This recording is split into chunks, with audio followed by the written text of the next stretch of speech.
back at the 38-yard line, so hold the phone. Brian Tranchitella in the middle of it again. Andy Zebarth was there as well. Let's see what happens. Maybe it's flags against both those guys.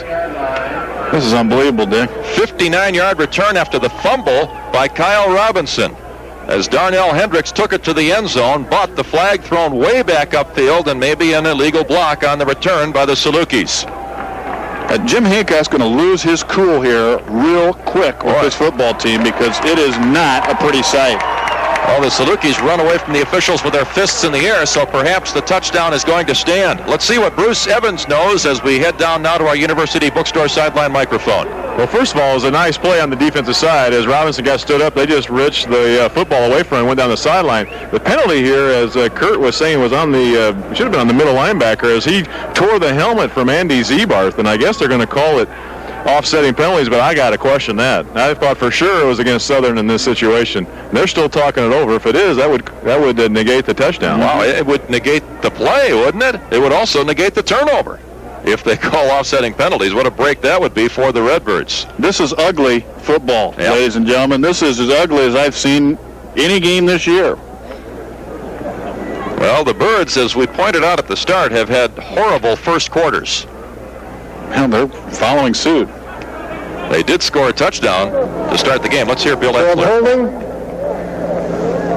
on the defense, illegal use of hands after the change of possession. We will enforce the 10-yard illegal use of the hands from this spot, and Southern Illinois will keep the ball first down. All right, so it's not the play is not canceled because the second foul didn't occur until after the change of possessions. And so that being the foul against the Salukis. So they get the football, but they do not get the touchdown. The penalty assessed from the point of the infraction, and the ball is moved back to where? The 48-yard line, it looks like, in Redbird territory. The Salukis have the football on the Redbird turnover, first turnover of the game. And so it's still 7-7, but Southern gets the football. What a mess. But that makes sense. That's right. If the Southern penalty occurred after the change of possessions, you can't have offsetting penalties negate the whole play. Well, and let's go to the two penalties. Those guys are 15 yards behind the ball. There's no reason either one of those guys should be doing anything other than trotting after the guy scoring the touchdown. That's, again, mental mistakes by the Redbirds and by Southern Illinois. He's explaining it again, but I think we understand it. The holding call is declined. We enforce the illegal use of hands, and it's first down. Yeah, Southern declines the penalty that was against ISU. The Birds, of course, accept the one that Southern was assessed, and so it's 1st and 10 Salukis at the Redbird 48-yard line. Still 7-7, but now Southern has the ball, with an opportunity here to get on top for the first time in what has been a wild first quarter. Pearson gives it off to Melvin Dukes, and he is stopped this time for virtually no gain as he started up the middle, then went to the left and ran into Charles Williams, along with Damon Turner. Benny Radford was also there. Gain of maybe a yard. 2nd down and 9 coming up now for the Salukis. Here's another little sidebar, Dick. The officials have a lot of work to do here in the final 5:24 to keep this ball game under control, because you have had some pretty major penalties in the first 10 minutes of this game, actually 9.5 minutes. And if they're not careful, they could lose control of the emotions of these two teams and lose control of the ball game as well. 2nd and 9, the situation now. Birds are showing blitz. Pearson back to throw, puts it out there. The ball is going to be caught, but did he stay in bounds? Yes. Smith made the catch. He juggled the ball, but had 1 foot in bounds by the time that he gathered it in at the 30-yard line, and it's a first down for the Salukis at the Redbird 30. Great catch. Yeah, Smith made a great catch, but I'll tell you, give Pearson some credit. That ball is right on the money. There were 2 Redbirds there. One was short, one was trailing Smith. The ball was thrown right over the short guy and right into Smith's hands. He did a nice job of hanging on to it and a better job of getting 1 foot in bounds, as you said. Sophomore David Smith, who actually lines up as a wide receiver, although he's 242 pounds. 1st and 10, Southern Illinois. 2 wide receivers right, 1 left. Draw play goes to Dukes, and it's Chris Stevens who's all over him after a 1-yard pickup, 2 to 29. Stevens not fooled by the draw that time. And again, it'll be 2nd and 9 for the Salukis. The Birds scored first here this afternoon. An 87-yard kickoff return by Dixon set the stage for a 1-yard touchdown run by Joel Bosman, but it's been all Southern since then as they marched 72 yards for their first score, scored on a touchdown pass of 7 yards from Pearson to Damon Jones, and then after the fumble by Kyle Robinson, recovered by Hendricks, the Salukis on the move again. At the Redbird 29 where it's 2nd down and 9 to go. Pearson back to throw. Over the middle it goes. That's intercepted. And Dwayne Butler has some room to run. At the 40. Cuts inside a man. He's at the 50. It's a foot race now. He's at the 30. It's Herbie Demosthenes, not Butler. At the 10. Makes a juke and goes down at the 4-yard line. Melvin Dukes made the tackle. Herbie Demosthenes makes the interception. 21, not 31. And the Redbirds have a 1st and goal at the 4. If Demosthenes wouldn't have run into Dwayne Butler, his own guy coming down the block, when he made that juke about the 5 pick, he would have scored. But Butler kind of banged into him from behind and knocked him back into a tackler. A horrible pass by Pearson was thrown right to Demosthenes. Herbie got a nice block from Billy Randles at about the 40-yard line here. They got him into the open field and let him really stretch out. Kind of goes along with the way this first quarter has been played, I would think, huh? 69-yard return by Demosthenes, his 2nd pick of the year, and the Redbirds have another 1st and goal. As Bosman will give it off to Will Hill, angles toward the end zone and drives into the end zone for the score that gives the Birds a 13-7 lead. So this time it takes him one play. Hill scores his 3rd touchdown of the season, and with exactly 4 minutes to go in a bizarre first period here at Hancock Stadium, it's 13-7 Redbirds. Well, I think we've had 5 15-yard penalties in this first quarter. We've had a field goal that was negated because of a penalty. We've had a touchdown negated because of a penalty after a stolen football. We've had a kickoff return go to the 10. We've had an interception return go down to about the 4. It's just weird. The Birds have scored 2 touchdowns. Their touchdown drives have been 10 and 4 yards in length as Bosman holds it for Kurz, who puts it up through the uprights, but hold the phone again. We have another one of those yellow hankies on the carpet. Get these guys out of here. Go get a new crew. Well, it's illegal procedure against the Birds. They'll have to kick it again. Jeez, hang it up, Dick. You have a good on there. False start. Come on. Well, are they making the wrong calls? Oh, they just keep it. It's an extra point. It's an extra point. Well, this guy can kick it 40 yards. I mean, what difference? If you go illegally, you got to kick it again. You know, they're throwing 2 flags behind it. Come on, get your striped shirt on. I know you got it in the trunk. I've seen it. It's the 9th penalty of this game already. This is ridiculous. And Kurz will have to try it now from the 15. It's the equivalent of a 25-yard field goal. Todd tries again to add that 14th point. High snap. Bosman handled it well, and Kurz gets it through the uprights, and that keeps his string of PATs going. He's now up to 24, dating back to last season. He's 21 for 21 this year. 14-7, Redbirds lead. Still 4 minutes to go here in what has been a rather eventful first quarter. We'll be back in 1 minute on the ISU Redbird Football Network. Todd Kurz will kick it again. Boy, for a guy with a sore groin, he's been pretty busy here in this first period. He's getting it loose. Yeah, I guess that's good. 14-7 is the score. Redbirds are on top. Todd with, he's had to kick extra points 3 times. This will be his 2nd kickoff, and he's punted it once. He'll have it held by Frankie West. Birds on top by a touchdown as Kurz approaches the football and kicks it pretty well, as it will fly all the way to the 1-yard line. It's Tolan who handles it there. Comes back to the middle of the field, and he's in trouble back inside the 10, and he goes down. Terrell Patrick made the tackle, and the Salukis will start at their own 8-yard line. And I don't know what Tolan was thinking there. He was going to do some fancy moving back there inside the 10. He did. It was very fancy, but it went absolutely nowhere. Officially, by the way, that touchdown run by Will Hill is 5 yards in length. And so the Redbird TD drives today have been 10 and 5. The Salukis will have to go 92 here if they are going to score the tying touchdown. ISU's average field position is the Southern 29. And, field position has been a big problem for the Birds, but that's certainly not been the problem so far here today. The give to the tailback, and it's Melvin Dukes who runs through tacklers, gets to the outside. Now he's hauled down from behind by Dwayne Butler. That's a gain of 6 yards or so. but man, it shouldn't have been a gain at all. The Birds are doing a very poor job of tackling here early in this one. Poor job of tackling, but give Southern Illinois' offensive line some credit, too. I think they're doing a nice job of holding their blocks and getting their guys an opportunity to weave and find those openings, and boy, they've been finding them ruddily here in the first quarter.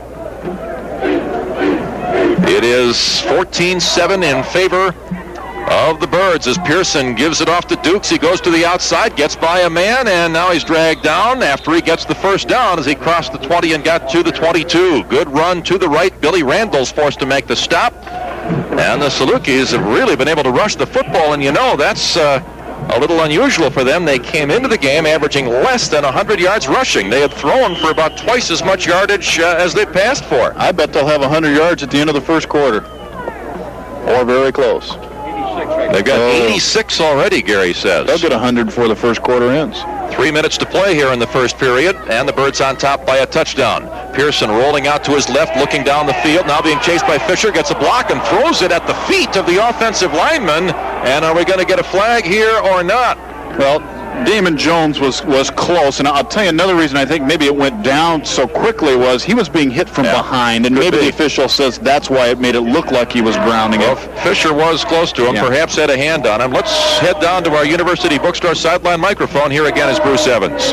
Guys, going back to that run blocking for the Salukis, Coach Sal Sinceri was talking to the defensive line about that very thing on the sideline, saying you got to get your hands on those blockers and then get rid of them. He said you're getting tied up. It looks like they're still getting tied up by those big guys.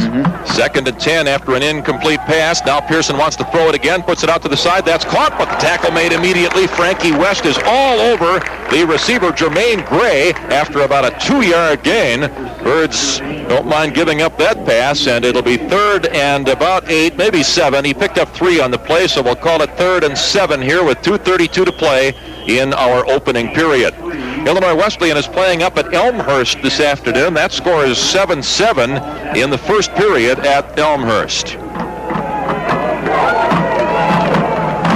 Told you that'd be a good one, didn't I? It is so far, and so is this one, as the Birds are up 1 touchdown. Pearson back to throw, looks over the middle, and it's incomplete. A big hit by Billy Randalls on the intended receiver for the Salukis.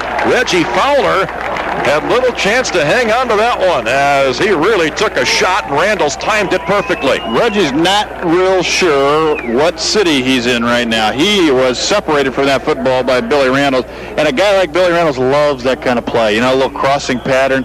He's hiding in the weeds, sees it coming all the way, has a running start. Whoa. 4th and 7, and Gagliano will punt for the Salukis for the second time in the ball game. The Birds will get the ball with the lead. Wobbly snap to him, and it's not a great kick. It's wobbly as well. Deion McDaniel at the 33-yard line. Gets by the first man, and now with a block from Jim Cunningham, works his way across the 40 to about the 43-yard line. 1st and 10 from there for the Birds with 1:59 to play here in period number 1. Yeah, let's go back to Southern Illinois' offensive series that last time.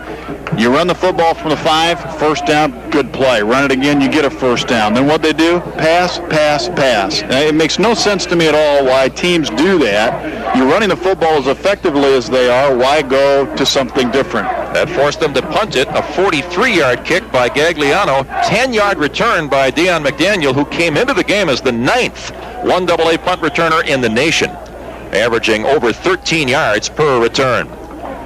Joel Bosman, the senior quarterback out of Woodstock, has Rainey and Hill in the backfield. And it's Maceo Rainey in motion.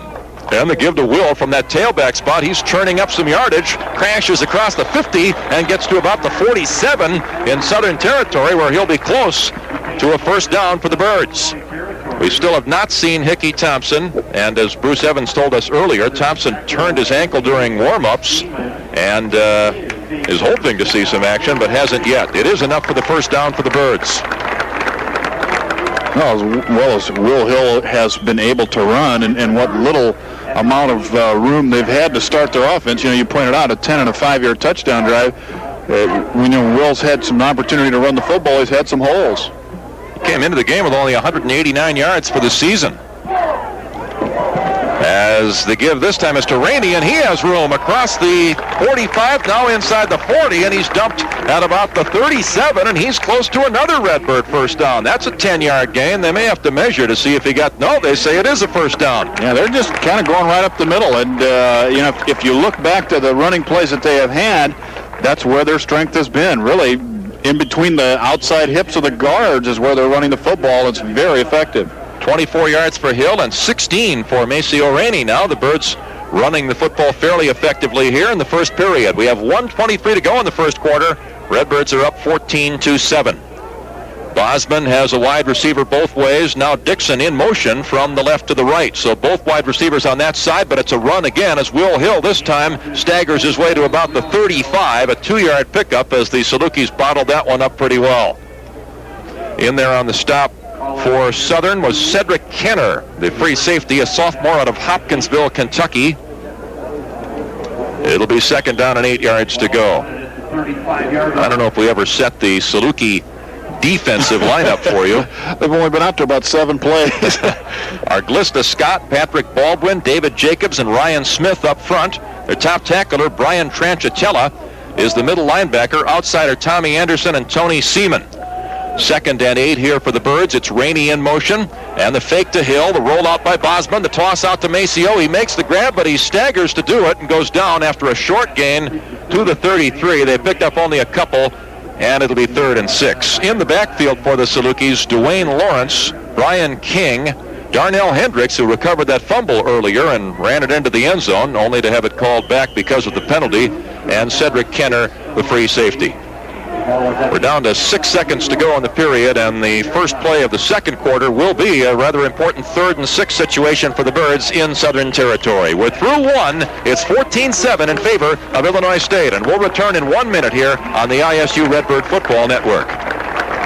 Well, the first play of the second period will be 3rd and 6 for the Redbirds at the 33-yard line in Saluki territory. Birds on top 14-7. They have had excellent field position in this game, starting drives from the Southern 10, from their own 43 a couple of times, and from the Southern 4, and from the Southern 43.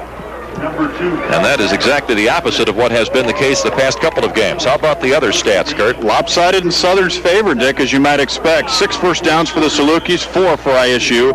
108 yards of total offense for SIU, 76 on the ground, 32 through the air. They've been penalized 4 times for 36 yards and have turned the ball over 1 time.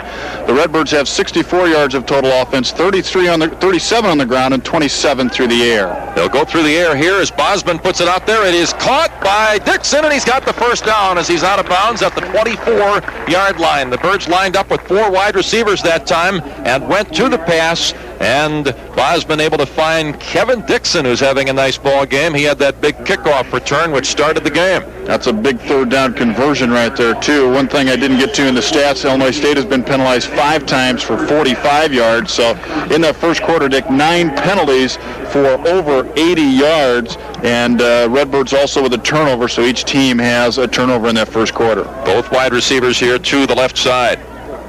As the Birds up 14-7 are looking for more. The give is to Will Hill. Up the middle he goes through 1 tackle. He's across the 20, and he rambles his way to about the 18-yard line. A pickup of 6 or so. 2nd and 4 will be coming up. Darnell Hendricks, who recovered the fumble earlier, in on the stop for Southern. Also in there for them was their free safety, Cedric Kenner. 48, Tommy Anderson, and when they're running the ball good on first down, excuse me, Dick, I was just thinking, 2 times before that, I think they picked up 10 yards on first down. You know, right here, it's a good 7 yards on first down. Their first down average has been wonderful so far. Yeah, it is 2nd and 3 instead of 2nd and 4. And the give to Maceo Rainey. He gets outside, but he's knocked down at the 15, maybe the 14-yard line, and he'll come up a yard short of the first down. In there for the Salukis that time, Mark Neal, a senior out of Brookport, Illinois. 3rd down now and a bit less than a yard. Birds up 14-7, 13:38 to play here in the first half. Dick Luedke with Kurt Swearingen, statistician Gary Walter, and our sideline reporter Bruce Evans. A full house backfield this time, straight T formation as the Birds look to get it on 3rd and a bit less than 1. The give to Hill, he dives, and he's got the first down. A great dive up over the line and all the way down to the 11-yard line. That's a 4-yard dive for Will. First and 10 from there. He was like body surfing that time. He got up on top and just kind of rode a wave of humanity down to the 11-yard line.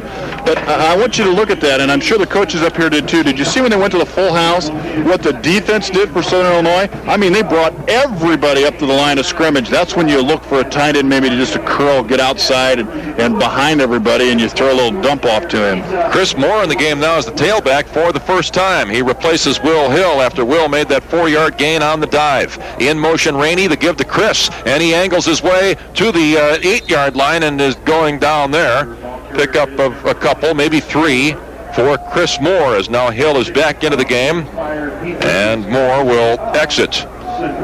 Chris, a sophomore out of East St. Louis, transferred from Culver Stockton. He's played periodically for the Redbirds this year, came into this game with 131 yards on the ground. He got to the 7 that time, so that was a 4-yard gain, and it's 2nd down and 6 from there.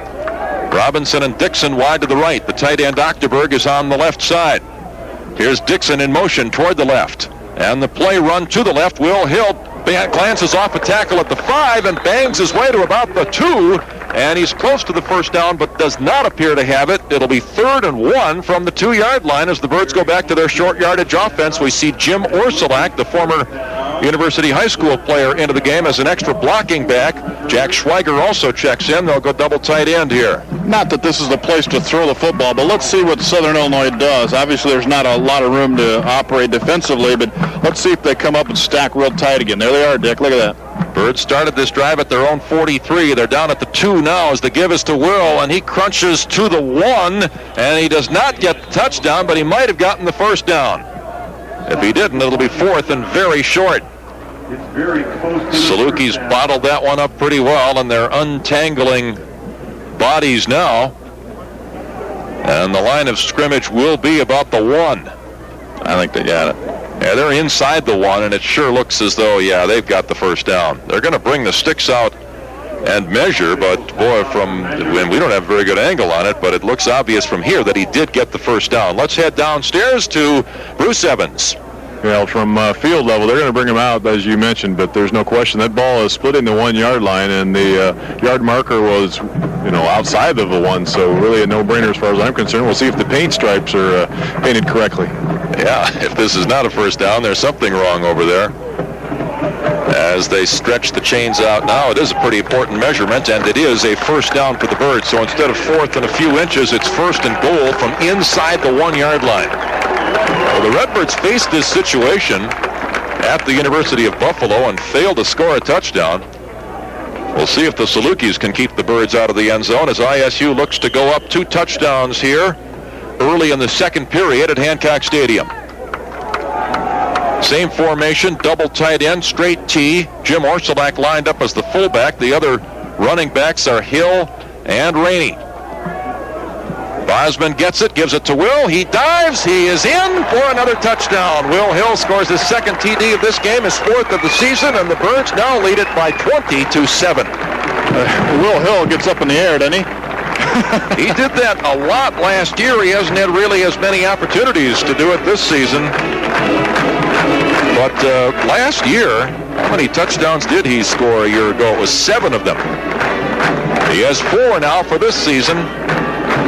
I think of his 7 touchdowns last year, about 5 of them were on those dives from the 1-yard line. Yeah, he can get up in the air. Nice hole made for him, and one of the guys leading it right up through the middle was Jim Orsulak. He actually took out the linebacker in front, and Orsulak came out injured on that play. Todd Kurz, who is battling that slight groin pull, will try to make it 3 for 3 in this game on PAT attempts. He does. He puts it through there, and amazingly, we see no flags on the extra point attempt. So it's 21-7. Birds are up here with 11:21 left to play in the first half. We'll return with more ISU football in 1 minute on the Redbird Network.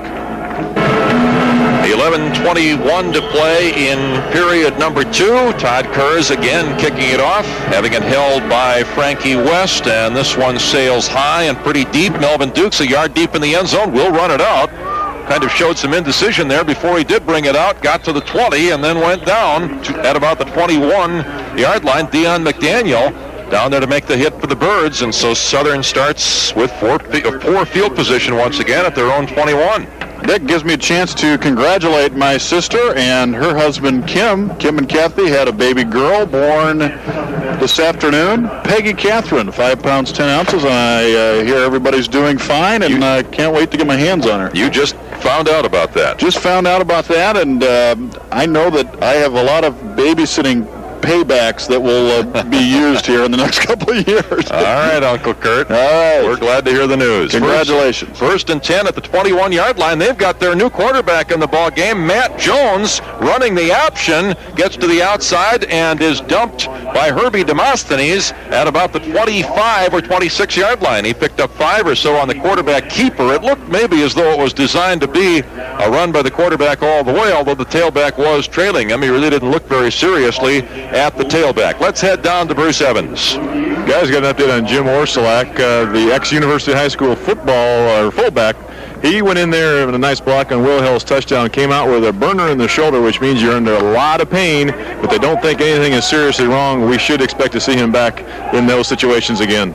Second down and about 6 here, and Jones gave it off to the fullback, and he goes down with a loss back at the 24-yard line as the Birds were all over that play. Chris Stevens was the one who nailed Melvin Dukes. And Charles Williams was the guy in the backfield that almost intercepted the handoff. He was back there so quick that Matt Jones was had a lot of trouble, was barely able to get the ball to Dukes. So give Williams a breakup credit, if you will. Loss of 1 on that play to the 24, and now it's 3rd down and 7 yards to go. Coming wide to the left side of the football field for the Salukis is Aaron Baker. And another wide receiver left and 1 to the right. 3 wideouts on this play. Back to throw is Jones. Puts it out toward the corner. That ball is incomplete. A diving knockdown by Frankie West of the Birds as the pass was intended for Reggie Fowler. That'll set up 4th down. And before this punt, we'll take a quick station break. The Birds up 21-7 with 9:49 left in the half. This is the ISU Redbird Football Network. Back to punt it is Gagliano, and the return man for the Birds, Dion McDaniel, who reeled off a 10-yarder his first time. Pretty good kick by Gagliano, chases Dion to the far side. He makes the grab at the 35 as he comes back to the near side here. He's at the 40 and turns the corner at the 45. Blockers in front. He's at midfield. Now at the 40, and it's the kicker again who has to make the stop, this time at the 35-yard line. So that is about a 30-yard return for Dion McDaniel after a 41-yard punt by Gagliano, who wound up making the tackles. Bohannon, their kickoff man, has made 2 tackles in this game. Now their punter has made 1, and that's not a good sign for the Salukis. They could be the leading tacklers, and you know, they don't even list those guys. They just put K, kicker. They're going to be the leading tackler at the end of the game with 3. How about this field position? The Redbirds now start at the Saluki 34. Their average field position has been well into Southern territory. Their average field position from which to start a drive. Yeah, it's just outside the 30 is their average. And they're at the 34 here as it's Dixon in motion. Here's Kevin getting the pitch, and there are flags all over the place as Dixon gets across the 20 and to about the 18-yard line. I think it's a block below the waist. There was a couple of cut blocks, and I think they're saying it was too close to the line of scrimmage to allow that. Oh, they're calling a hold. And it's against the Redbirds, and either way, the play is coming back. I did not see it as a clip. Now, I could see maybe a cutback below the waist, when you're at the line of scrimmage being called, but boy, I didn't see a clip where those flags were thrown at all. Now, Bruce is right down there, and he knows a heck of a lot more about blocking than I do, but it sure seemed like they were clean blocks from the clipping standpoint. But apparently there was some holding. Let's listen to Bill Etzler. Of holding, still 1st down. And so the ball will be moved 10 yards back from the point of the infraction. And that'll put it at the 44-yard line.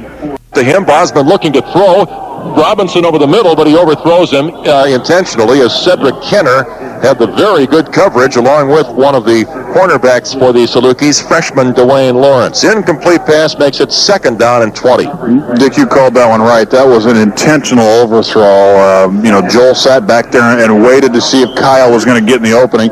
He was really about the only receiver that was out on the route that time. Saw that he wasn't, didn't want to take any more time letting him run around back there, so just overthrew it. I think that was a good decision by Joe Bosman. Gary points out that ISU's worst field position of this game so far, from which to start a drive, has been their own 43. They've had it there twice, and on all of their other drives, they've started in Southern Territory.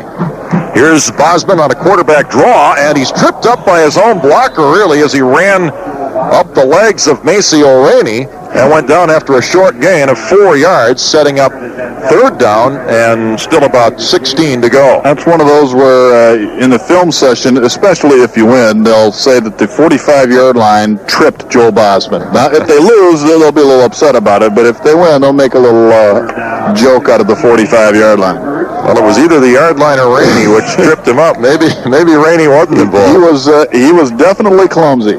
Third down and 16 for the Birds. Back to throw is Bosman. Steps up over the middle. Open is Dixon, but he's shy of the first down as he's tackled. And the Birds have a decision to make now. The ball right in the middle of the field at about the 27-yard line. They need 2, maybe 3 yards for the first down. But it looks like Todd Kurz is coming out onto the field.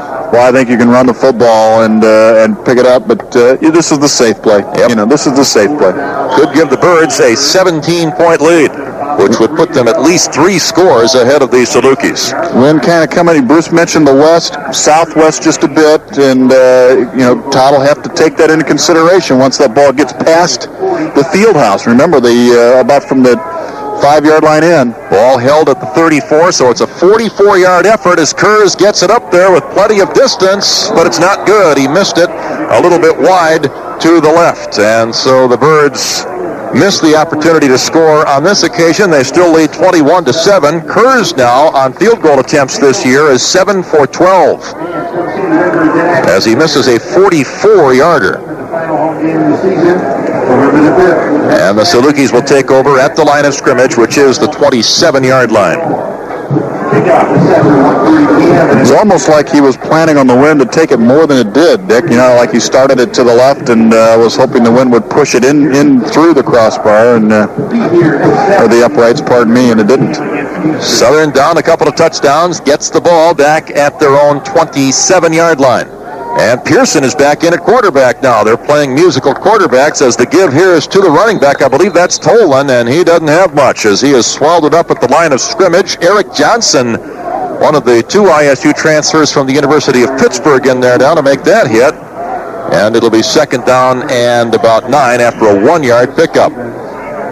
Gain of 1, second down and 9 at the 28-yard line. The ball at the 28-yard line in Southern Illinois territory. We're halfway through period number 2.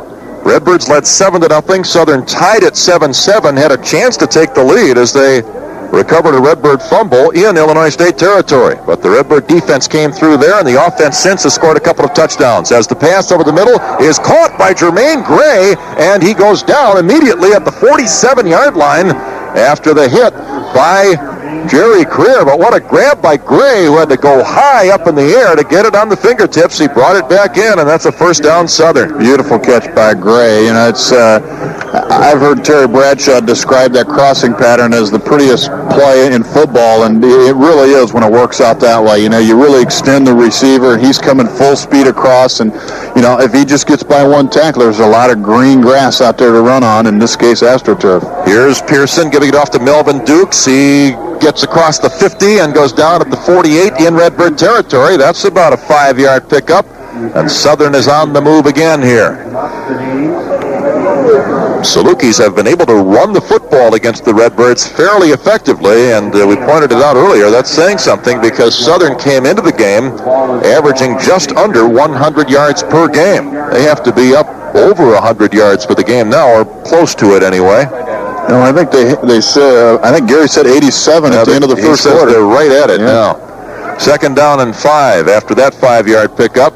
They try to get over it here as Melvin Dukes gets the handoff, but he didn't get much. Maybe a yard as the Birds bottled him up as he looked for a hole on that right side. Nice play by Charles Williams. He came across the line of scrimmage, Dick, and he knew that he was going to get trap blocked, so what he did was he rolled back to the inside and just rolled down on the ground, and what he ended up doing was getting in the path of Dukes, and he did get blocked, but not enough to push him out of the way. So that's just a real smart play by Williams in just getting in the way and actually got a piece of the tackle. And Chris Stevens helped him finish off the play, and now it's 3rd down and 5 to go from the 48 in Redbird territory. 2 wide receivers to the right, 1 to the left. Birds are showing blitz here. Randall's is coming. Pearson is well protected. Now he's on the run. He couldn't find the receiver, and he goes down at the 49-yard line. The Birds were blitzing, and Pearson still had time and couldn't find an open receiver. Great job by the defensive backs who were forced to play man-to-man. And Billy Randall's the blitz guy. Dick was the one that got the sack, and that's just determination. This is a guy that just loves to hit people, you know, and he battled his way over on the right side of that offensive line, left side of the defense, and just kept fighting until he got free and actually ended up getting Pearson. Gagliano will punt it again, and Dion McDaniel, who's had another good day returning kicks, is back to receive this one. Gagliano gets it away, and McDaniel will make the catch at the 10. He gets by the first man, now gets by another, dodges through a couple, and now is hauled down from behind at the 17, and there's another flag thrown. Oh, yeah. Over in the area of Matt Lynch, and one of the Saluki players who were jarring well away from the ball, Kevin Skinkus, the Saluki player involved in that confrontation. Yeah, Gagliano gets a lot of practice. Maybe that's why he's so good. Let's see what we got this time. We have a personal foul, face mask, 15 yards, and a first down. And he has pointed in the direction of the Salukis, so it is a penalty against them. And that will move the ball up across the 30. Well, this will still be the worst field position for the Birds in this game. At the 33-yard line, it is 1st and 10 for Illinois State in their own territory. Would you tell me Gagliano's average coming into the ballgame? 42. Yeah, and I bet this guy averages probably 6-7 punts a game. Well, I think that does help you. If you kick a lot, you're probably going to have a better average. And when you play for a team that doesn't win, you wind up kicking a lot. That's been the case for the Salukis for the most part this year. They're down here 21-7, 4.5 to go in the half. Bosman, after a play fake, throws it out there, and it's dropped by Kevin Dixon. The ball right on target, and Kevin dropped it at the 47-yard line. Would have been a first down and a little bit more. I think give Dwayne Lawrence, the defensive back, some credit too, Dick. I think he might have got a piece of that ball, but it looked from our angle, which is on the far side here, and Dixon's back to us, that the ball was right there. But I think that Dwayne Lawrence was there as well. Well, if he didn't, I don't know that he touched the ball, but at the very least, he took a swipe at it and perhaps disrupted Dixon's concentration. Well, in that case, it's even a worse catch because as a receiver, you got to make sure you're concentrating on the ball and nothing else. So, at either rate, a ball that looked to be catchable. 2nd and 10 for the Birds. Both wide receivers are here to the near side. We give with a big hole to Maceo Rainey. At the 45, he bowls over a tackler and crashes to the 50-yard line. That's a 17-yard gain for Maceo, who comes up from the play throwing his fists in the air. It's 1st and 10, Birds at midfield. I love it. Cedric Kenner, who is their free safety, who normally free safeties aren't real good tacklers, okay? They're back there for other reasons than tackling, but he just got plowed over by Mason Rainey. Actually did a backward somersault, comes out of the pile, kind of jogs away like, yeah, I'm okay, I'm all right, you know? And Maceo Rainey just wiped him out. 1st and 10, Birds. Wide receivers both to the right, Robinson and Dixon. Here's Rainey in motion toward that right side. And Bosman, after the play fake, rolls right, throws it out to the tight end, Octoberg. He catches the ball and goes down at the 35-yard line. 15-yard gain for the Birds. 1st and 10 from there with 4 minutes and 1 second to play here in the first half, with the Birds on top, 21-7. Down we go now to our University Bookstore sideline microphone. Bruce? Quickly, guys, John McAvoy is on the sideline getting his right ankle taped over the shoe, as a matter of fact, trying to get him in before this drive is over. And also at halftime, I'm happy to say that I will have an interview with Estes Hood, one of the all-time greats for Illinois State. Estes, the former Green Bay Packer player, among those watching the Parents' Day game here. Jeremy Keeble is the one in there at that right guard spot for McAvoy. And the give is to Will Hill back in the game, and he is hit just as he crosses the line of scrimmage and goes down after about a 2-yard gain. The Saluki tackler on that play, Brian Tranchatella, a junior out of Peoria, played at Bartonville Limestone High School. He's their leading tackler. Well, he is a feisty guy too. He's not been happy since the opening buzzer, man. He's looking for somebody to take out. He has that middle linebacker instinct there. Even on that tackle, though, the officials kind of had to pull him away, and then his teammates grabbed him and. That's a middle linebacker's name, too, isn't it? Yeah, Tranchatella. 2nd and 9 for the Birds. Both wide receivers to the right. Dixon coming back in motion. The pitch is to him. He's sweeping to the left now, and he's tackled from behind as the gain is a rather short one. Good pursuit that time by the linebacker, Tony Seaman, the junior, out of Sherman, Illinois. You know, I go back to that completion of Tim October, too, Dick, which was 3 plays ago. You know, that's a guy who you just plays the game, you kind of forget about him, and then all of a sudden, boom, there he is, and he makes a 15-yard completion or pass reception. Solid player. He's the snapper as well for the Redbirds, and he's done a great job in that area all year long. I like to see him used. Excuse me. Birds face a 3rd and 6 here. We're down to 2:21 to go in the first half, and the Redbirds are leading 21-7 as Bosman is back to throw, puts it over the middle. That's caught.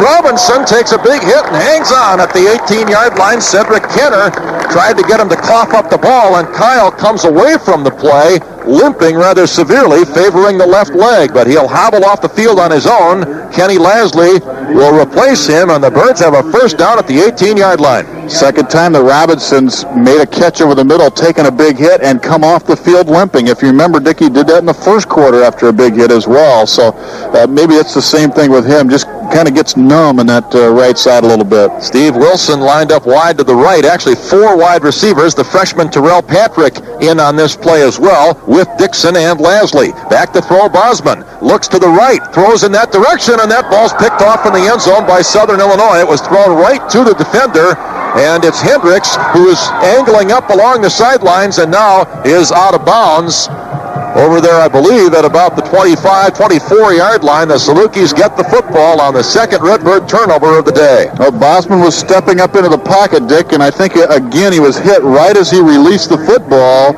and actually caused the ball maybe to even be tipped or his arm to be stopped the momentum, and did not get the ball up and over the top of the defender, who is Hendricks. Hendricks is right there to make the interception at the goal line. And that is interception number 6 of the year against Joel Bosman. Compared with 10 touchdown passes, that's still a pretty good ratio. 21-7 in favor of Illinois State. Southern now with the ball fairly deep in its own territory. Melvin Dukes gets the handoff. He does some slanting and juking, and now he's dropped after a gain of about 4.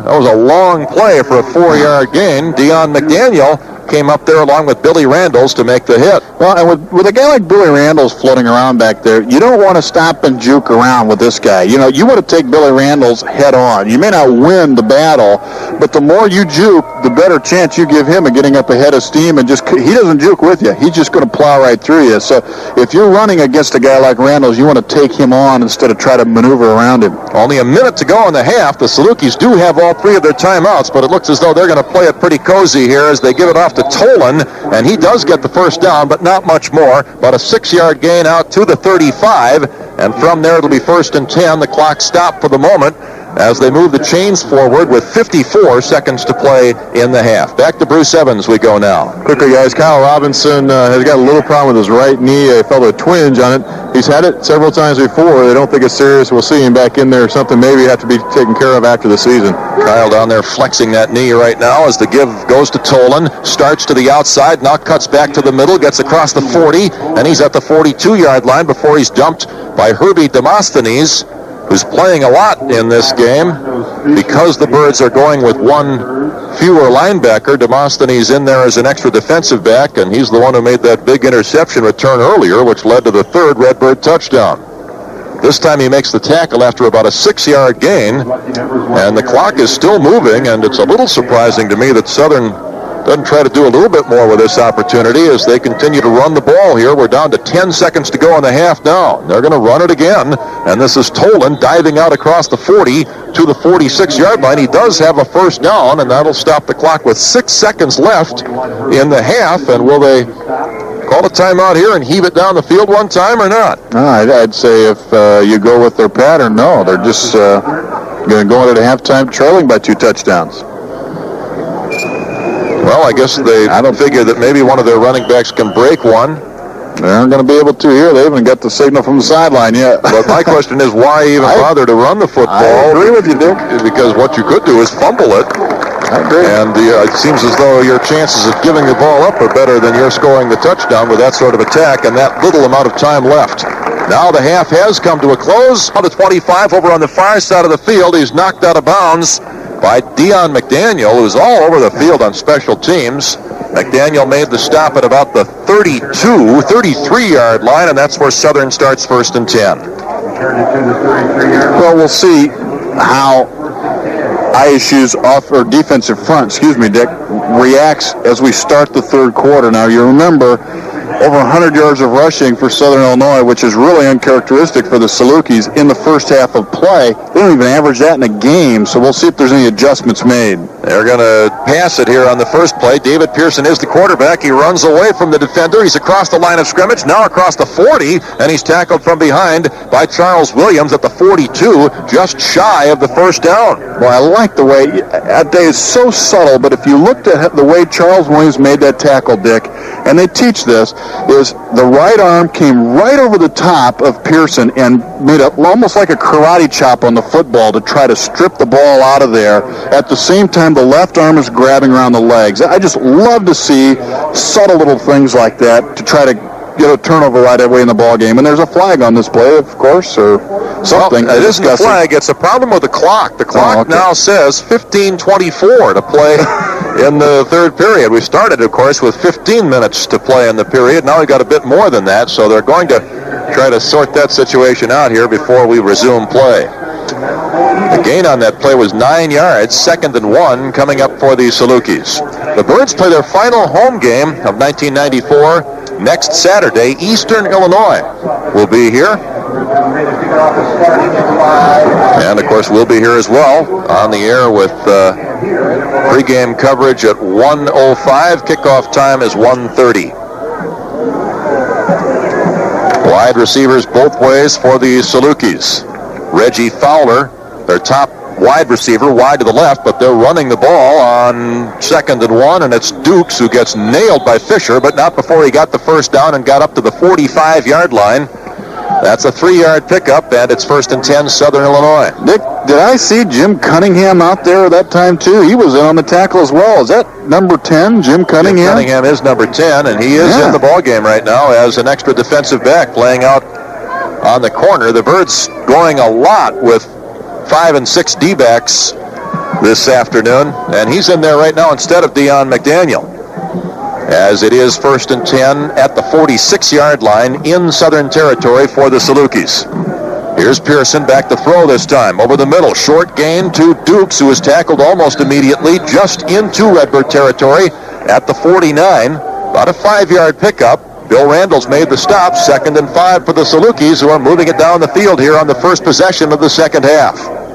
I'm kind of concentrating right now on that D-line, Dick, just to see if there's any pressure at all or to see if they're able to get away from those offensive linemen. If you remember, Bruce said that Sal Sinceri was talking early in the ballgame about getting these guys off of you, stop being tied up by them, and it seems to me they're still being tied up with those big offensive linemen, not getting any penetration at all. 2nd and 5. The only running back is Dukes. Rolling out to throw it, though, is Pearson, looking long down toward Fowler, but he throws that one out of bounds. There was a flag thrown in the Southern backfield. The Birds may have a decision to make here. It is going to be holding against the Salukis. And the question is, do you take the incompletion, which would set up 3rd and about 5, or the penalty, which would make it 2nd and 15 or so? They're talking to ISU's defensive captain, Damon Turner. Let's hear the decision from Bill Etzler. Of holding. on the offense, still second down. And the Birds have decided to take the penalty, so it's 2nd and 15 back at the 42-yard line in Southern Illinois territory. And the officials picked up a piece of one of the Redbirds' belts, so maybe that's what they were holding on to, and they actually pulled it right off of somebody's pants. Won't be able to hold that anymore. Nope. Fowler comes wide to the right on 2nd and long.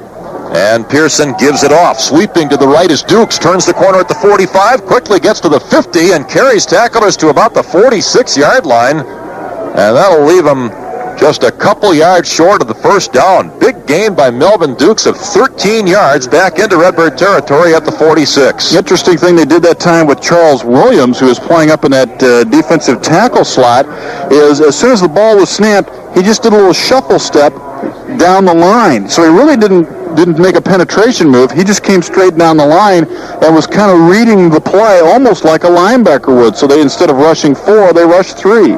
They're trying anything, Dick, right now, and none of it's worked real well. 3rd and short. Jermaine Gray, wide right, Fowler left, back to throw, and it's incomplete, intended for Dukes, as the quarterback had to get rid of it a little sooner than he wanted to because of the blitzing Herbie Demosthenes. And what an interesting call on 3rd down and about 2. They've been running it so effectively, but they try to throw it out in the flat. They failed to complete it, and Gagliano is on the field to punt. We've questioned that before. I just don't understand why you would do that when you run the ball as effectively as you had, especially today, and not thrown it very well. Keep running the football until ISU stops you. Deion McDaniels had a 30-yard return and a 10-yard return. This is a big kick, and McDaniel will let this one bounce, and it does go into the end zone. And that is something different for the Redbirds. We do have, by the way, a penalty back at the line of scrimmage. But how many punts this year have gone out of bounds inside the 5-yard line? The Birds had 3 of them, 2 of which went out at the 1 at Northern Iowa last Saturday. Well, we talked at halftime, Dick. Kicking game, special teams, very important. Either they can help you a lot or they can kill you. And last week it was part of being killed. We've got a face mask against the Redbirds called. Oh boy, they're going to accept that penalty and get the first down, and this will be the second time that's happened in this game. Second time the Birds, well, on the previous occasion, actually it worked out to their benefit. No, that's right. No. That's the drive on which Southern scored the touchdown. Yeah. They had the Southern to kick the field goal. So we head down to listen to Bill Etzler. Well, a personal foul, face mask on the defense in the neutral zone. We go from the previous spot, 15 and first down. And that'll put the ball at about the 30-yard line down in Redbird territory. Second time the Birds have hurt themselves with a penalty on a kicking play. Previously it was on a field goal, which was successful by Southern. They took the field goal away but wound up scoring a touchdown. This time the Salukis keep their drive alive as we head downstairs to our University Bookstore sideline microphone. Bruce? Just a little quick update on Armando's Fisher. He came out in that last series with a bad right leg. Look, a little knee there. Was trying to stretch him out. He's been walking back and forth, and I would expect to see him back in the lineup here shortly. And we do have Eric Johnson in there instead of him in that defensive line.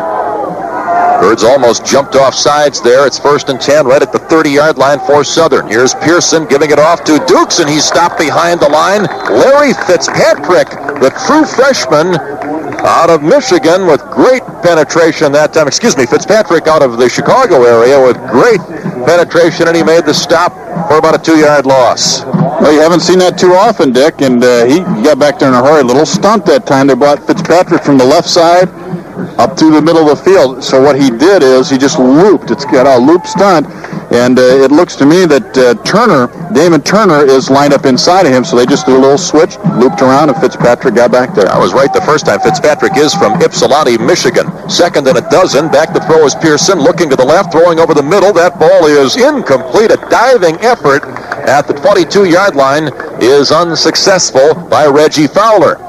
Now, this is an interesting defensive philosophy by the Redbirds, Dick. You've talked 5 and 6 defensive backs. With Hutton not out there, so they've gone more with the defensive backs and putting it into their linebacker.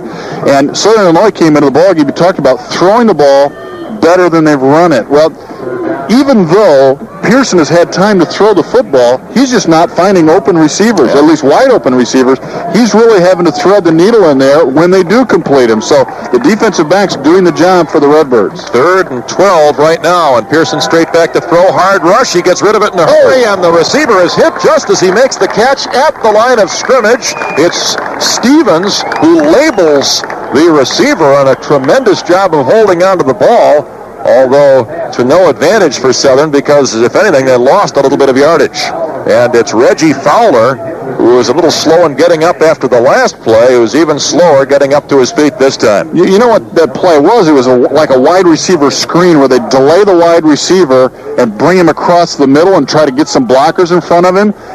Chris Stevens obviously had seen enough on the game film to know when that was coming up.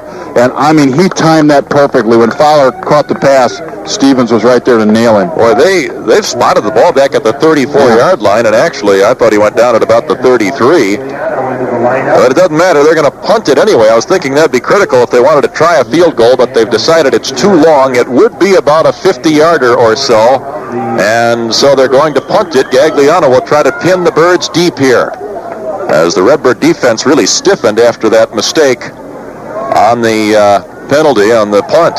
Here's Gagliano's boot. High one, angled toward the sidelines, and it will go out of bounds inside the 20, but it doesn't appear to be too far inside the 20-yard line, as the lineman spots it going out. Well, he's working right up to the 20, and he says it was at the 20-yard line. So the Birds get pretty good field position after the Southern Illinois punt. That's a productive opening second-half drive for the Salukis, but they get no points out of it. And the Birds wind up with the football at the 20-yard line with their 21-7 lead still intact.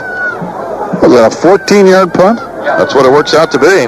Gary can kick it that far. Well, he wanted to get it out of bounds further downfield than that. It's the same thing as the punt into the end zone, for which he would have gotten credit for 34 yards. Here's Bosman giving it to his fullback. Maceo fumbled it, and a scramble for the loose ball around the 30-yard line. It's still loose, and now somebody's collared it, and we'll have to get down to the bottom of the pile to see who did. Rainey had a big hole up the middle, had about a 7-yard gain, but coughed up the football. Yeah, they still haven't figured it out, Dick. Nope. There's a lot of bodies. Southern Illinois not reacting like they've got it, though. Some fighting for the ball still, and it appears that the Birds did come up with that loose thing. We'll see who got it. One official's got his head right down deep in the pile. I mean, he is really searching things out. I think it's Tim Ochterberg, the guy down there that has it. Now it is Ochterberg who gets up and did manage to come up with that loose football. Rainey had a chance to get it himself after he dropped it, but it squirted away from him again, and Ochterberg was on the spot to pick up the loose ball, and the Birds actually gained an extra 3 or 4 yards because of the fumble and wind up getting the first down. I think if you want anybody down there rooting for a fumble, it would be Tim Ochterberg. I mean, what a guy, got good hands, he's strong, sure-handed guy, that's the guy you want. Well, that is, Kenny Mossman just points out to us, that's his second fumble recovery this season. He is a guy you want to have around the football, that's right. 1st and 10 for the Birds. Southern showing blitz here. And here's the delayed handoff, and it's not a good exchange as Hill bangs into Bosman and is going to take a big loss on this play. Back at the 24-yard line, they lost about 6 yards, and now more flags are being thrown. This was after the play. What is the deal? I think it's going to be against Will Hill because the officials were staring him down. Let's see. A dead ball. Personal foul on the offense. It is against Will Hill, apparently. And let's go down to Bruce Evans and see if he knows more about it. Well, I saw the same thing you did. It was Will after the play. I talked to the referee at halftime about the very ragged the start in the first quarter, and he was saying, we got to get on top of these guys right away when it's that emotional. And obviously, he decided to pick up in the second half where he started off this football game, trying to get control of it, and the emotions are still flowing very high. Well, it's half the distance from the spot where they made the tackle at the 24, which moves the ball all the way back to the 12-yard line. Again, it's a dead ball foul, and so the play counts, and so does the penalty. And the Birds find themselves up against it now, facing second down and about 28 yards to go. They lead 21-7 here with 10.5 minutes to go in period number 3.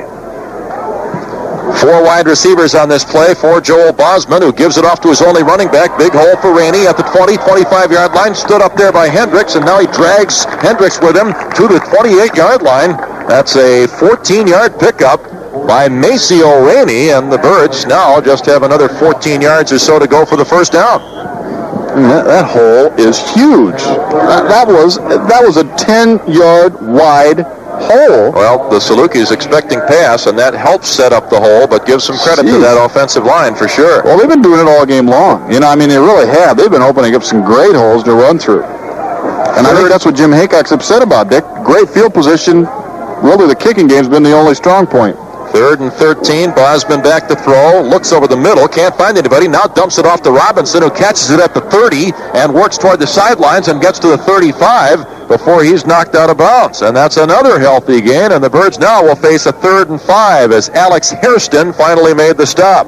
Excuse me, that's right, it's 4th down now, and so the Redbirds will have to kick the football. They threw it short, hoping Robinson could run for the first down, and he couldn't. And so Todd Kurz is on the field, but at least they got it out of the shadow of their own end zone there. They were back at the 14. They moved it up to the 35 in a couple of plays, and now Kurz will have some room to kick it away. Bad kick for Todd. It will roll a little bit his way, but now it goes out of bounds at the 38-yard line. And that turns out to be a 26-yard punt, and the Salukis will have pretty good field position at their own 38-yard line as they trail by 2 touchdowns, 9 minutes to go in the 3rd period. Man. Well, not a great performance by the Birds, but they're ahead. Yeah, that's right. Fowler to the right as Pearson gets it and gives it off to the tailback, and Tolan sneaks through there, and now he's stopped by one of the defensive backs. That's Dwayne Butler after about a 10-yard gain as Tolan went through a lot of traffic. Redbirds missed him, and he is close to getting enough for the first down and does have enough for the first down at the 48-yard line in Southern Territory. That's a pretty tough call, and it didn't seem like it was a little closer. I mean, that was just automatic. No measurement. Here we go. They haven't. Have they measured all game? Yeah, they did right down there by the goal line. Yeah, that's when we saw that it was definitely a first down. First and 10 for the Salukis. Back to throw. Pearson over the middle it goes, and Jones can't catch that one. Just a little bit up over his reach.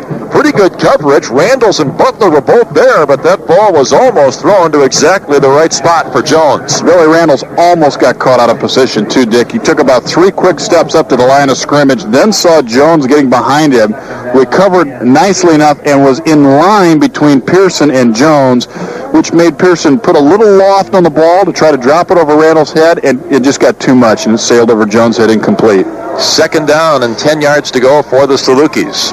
Birds still up 21-7. It was at one point tied 7-7. That was back in the first period. Delayed handoff to Tolan. A flag has been thrown. Tolan has a nice gain going deep into Redbird territory across the 40, and now he's bumped down at the 38-yard line. That's plenty of yardage for the first down as he picked up about 13, but this one may be coming back. I'd say it's a hold. It was thrown by the umpire.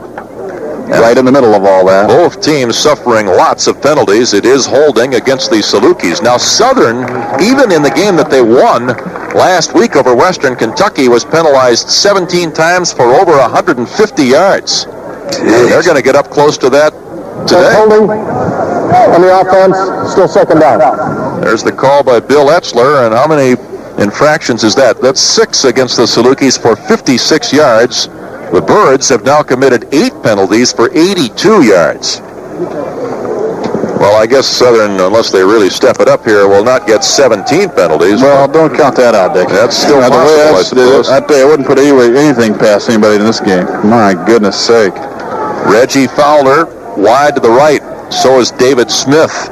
And back to throw is Pearson on 2nd and quite long. Over the middle it goes. That ball's incomplete. Intended for Jermaine Gray, who stretched his body out and tried to make the catch. Dwayne Butler was also there for an opportunity to catch the ball. Neither one got it. And the incomplete pass sets up 3rd down and about 19 yards to go with the ball back at the 39-yard line in Southern Territory. Now third down 19 for Southern. I mentioned the Redbirds will be at home to play Eastern Illinois next week. The Salukis will play another game on the road. They're third in a row away from home. They're at Southwest Missouri next Saturday. They still have to play at Northern Iowa. Third and 19 as back to throw is Pearson. Lots of time. Now he pumps. Now he can't find anybody, and he gets away from a couple of tacklers. Still looking for a receiver. Now he puts it up there, and it's going to be caught by Jones. 25-yard line, 20. With the angle is Butler, but he won't get to him. Jones scores the touchdown, and the Salukis are within 8 points at 21-13. A couple of things you got to point out. Number one is the good job by Pearson of getting out of the grasp of one of the defensive players from Illinois State. The other is downfield. There was a great block thrown by William Tolan. Bill Randles looked like he was going to catch up to Jones after he caught the pass, but Tolan got down there, got a piece of Randall just to knock him off, and Jones was able to skip into the end zone. And the touchdown makes it 21-13 in favor of the Birds, as now the Salukis can get to within 7 points. Ryan Gibbon is their kicker. The holder is Pearson, the quarterback. 7:53 left in the third quarter as Gibbon punches it through there, and it's a 7-point ball game now. Redbirds 21, Salukis 14, and we'll continue with more here in just 1 minute on the ISU Redbird Football Network. Well, the Redbird lead has been cut in half. It is now a 21-14 ball game. 61-yard touchdown pass from Pearson to Jones, and boy, it sure appeared as though Pearson was going to get sacked. Somehow he got away from two Redbird defenders who may have gotten in each other's way a little bit. And Jones was open. Pearson found him. Give the Salukis credit. And also think of how much time he had to throw the ball before the pressure was on. Yeah. And then once he got away from it, he had even more time, and Jones would just kind of float around going, I'll find a spot. Those defensive backs can't cover him forever. That's right. Bohannon will kick it off. Birds have had a couple of big kickoffs in this game. Let's see if they can get another one here as they try to build that lead back to 2 touchdowns. Pretty good kick by Bohannon. It flies to the 6-yard line. McDaniel has it there. He's quickly up to the 20, runs through a couple of people. He's at the 30, and he works his way to the 38 before he's tackled from behind. So the Birds with another good return. They've had plenty of those in this game, and they start with good field position as we head back downstairs after our University Liquors kickoff. We head to our University Bookstore sideline microphone, and here again is Bruce Evans. Well, Dick, not surprisingly, Coach Jim Haycock was over there with the defense, specifically talking to those linemen again, saying those offensive linemen are the worst in the gateway, and they're just whipping your behinds. You got to get a little bit tougher. Wants them to get off the ball a lot faster. We'll see what happens next time the Salukis have the football. As the Birds are up over it now. Bosman with the eye behind him. Will Hill is the tailback. Maceo Rainey is the fullback. Hickey Thompson has still not played in this ball game. And here's the fake to Will. Rolling out is Joel. Bosman is going to run it. He's quickly to the 45, and he's close to the first down. He might have been forced out of bounds. He was just before he got the first down. Nothing wrong with that. It'll be second down and very short for the Birds, just shy of midfield. Will Hill just cleaned the clock of Ryan Smith, the defensive right end. Hill got the play fake and just wiped Smith out. There's some pretty good hitting going on here occasionally, but it has not been a real pretty game. Yeah, these teams don't like one another very much. That's rather obvious. We've had lots of personal fouls. Yeah, we probably had, 14, 15 penalties, and I bet 6 or 7 of them are personal fouls. We're about to get another one, I believe, although maybe not. There was an early snap and a quarterback sneak by Bosman, and half of the Redbird offensive line stayed in position as Joel picked up about 3 yards right over the middle to the 49-yard line. And no penalties. The ball was snapped, and the quarterback in the center, and I believe the 2 guards were the only ones who moved. And that's okay. Sometimes there is a silent signal between quarterback and center, because you don't want the defense to be set, and that's exactly what happened. It was second and inches, and they were able to pick it up easily. So it's 1st and 10 for the Birds. They're just on the other side of midfield. 21-14. Redbird lead is only 7 points now over the Salukis of Southern Illinois.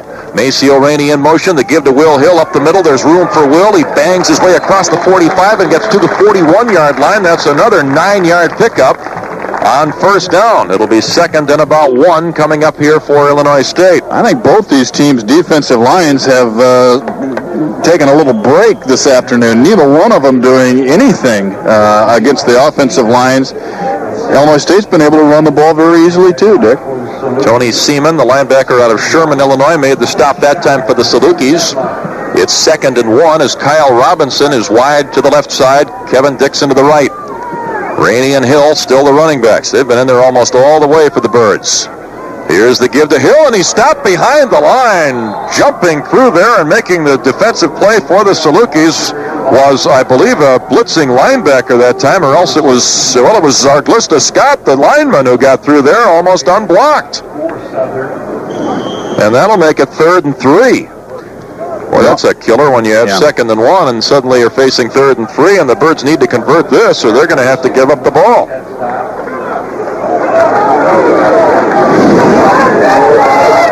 Hill and Rainey are split this time in the backfield. Both wide receivers to the left.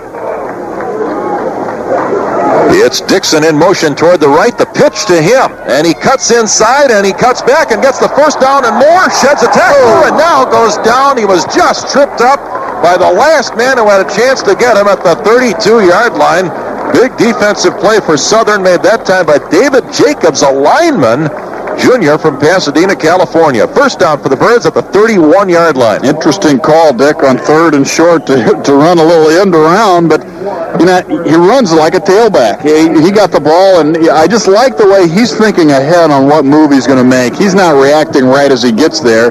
He was looking for that cutback as soon as he got behind the line of scrimmage, and he knew where the first hole was going to be, and he was looking beyond that. Dixon has rushed the ball twice now in this game for 14 yards. He picked up a dozen that time and could have had a lot more as the give goes to Maceo, and he's bottled up. He banged his way for a yard, maybe 2, to the 30-yard line. Pretty good second effort by Maceo Rainey to get anything at all on that play. Tommy Anderson, the sophomore linebacker from Chicago, made the stop, and now one of the Salukis a little slow in getting up. And they'll attend to him with 5:12 left in the third period. 21-14.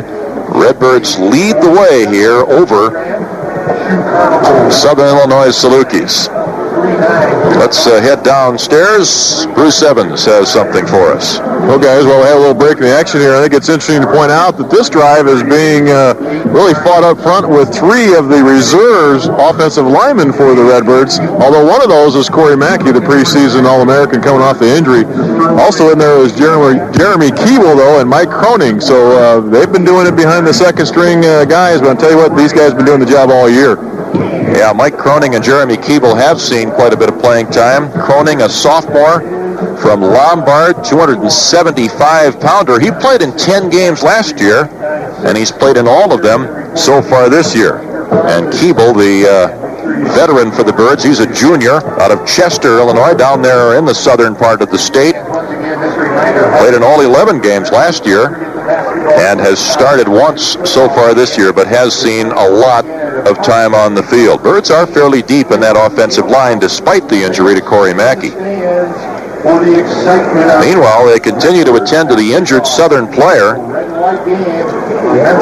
and we're so blocked from him that it's pretty hard for us to see exactly what they're working on down there. Birds led 7-0. Southern tied it in the first period. And then the Redbirds scored back-to-back touchdowns late in the first and early in the second quarter and led 21-7 at the half. But the Salukis, on a 61-yard pass from Pearson to tight end Damon Jones, who has scored both of Southern's touchdowns in this game, are back to within 1 TD. 21-14 is now the score.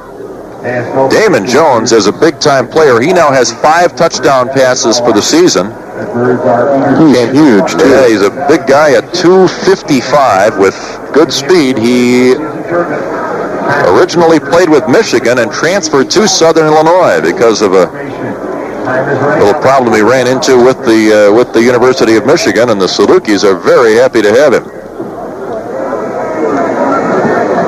He's a guy that the NFL scouts will be looking at. He's only a sophomore right now out of Evanston.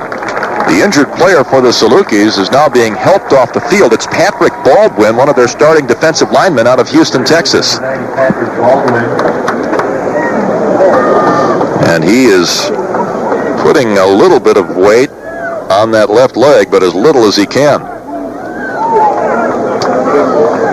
And I don't know if it's the knee or the ankle. It looks like the way he's walking, it could be the knee.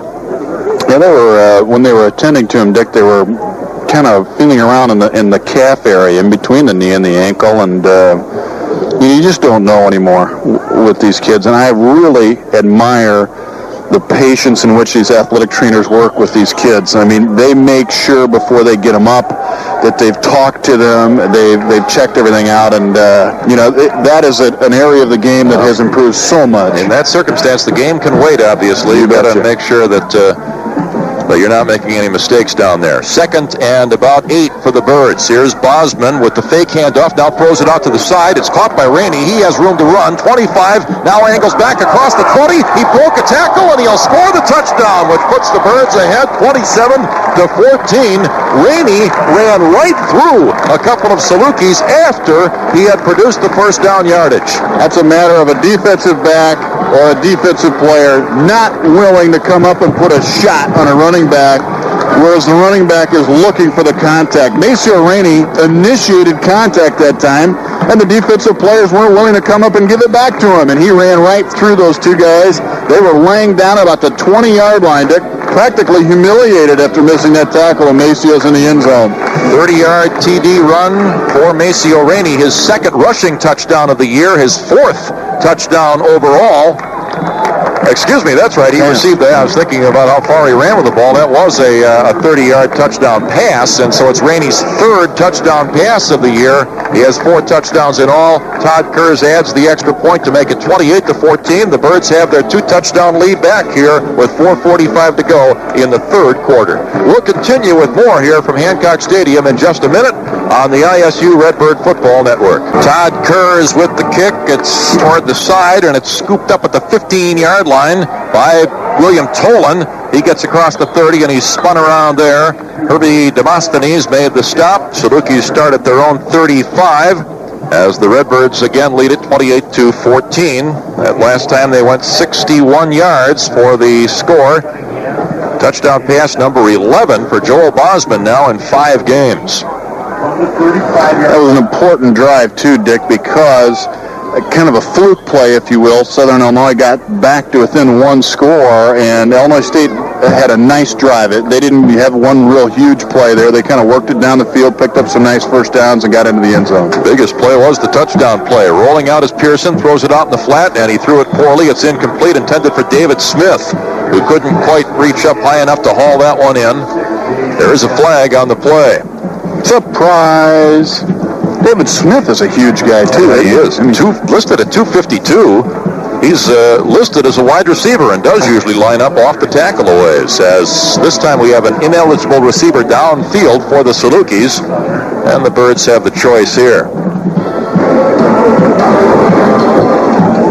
I think that's a 5-yard penalty. I was thinking it was a loss of down. No, it's not loss of down.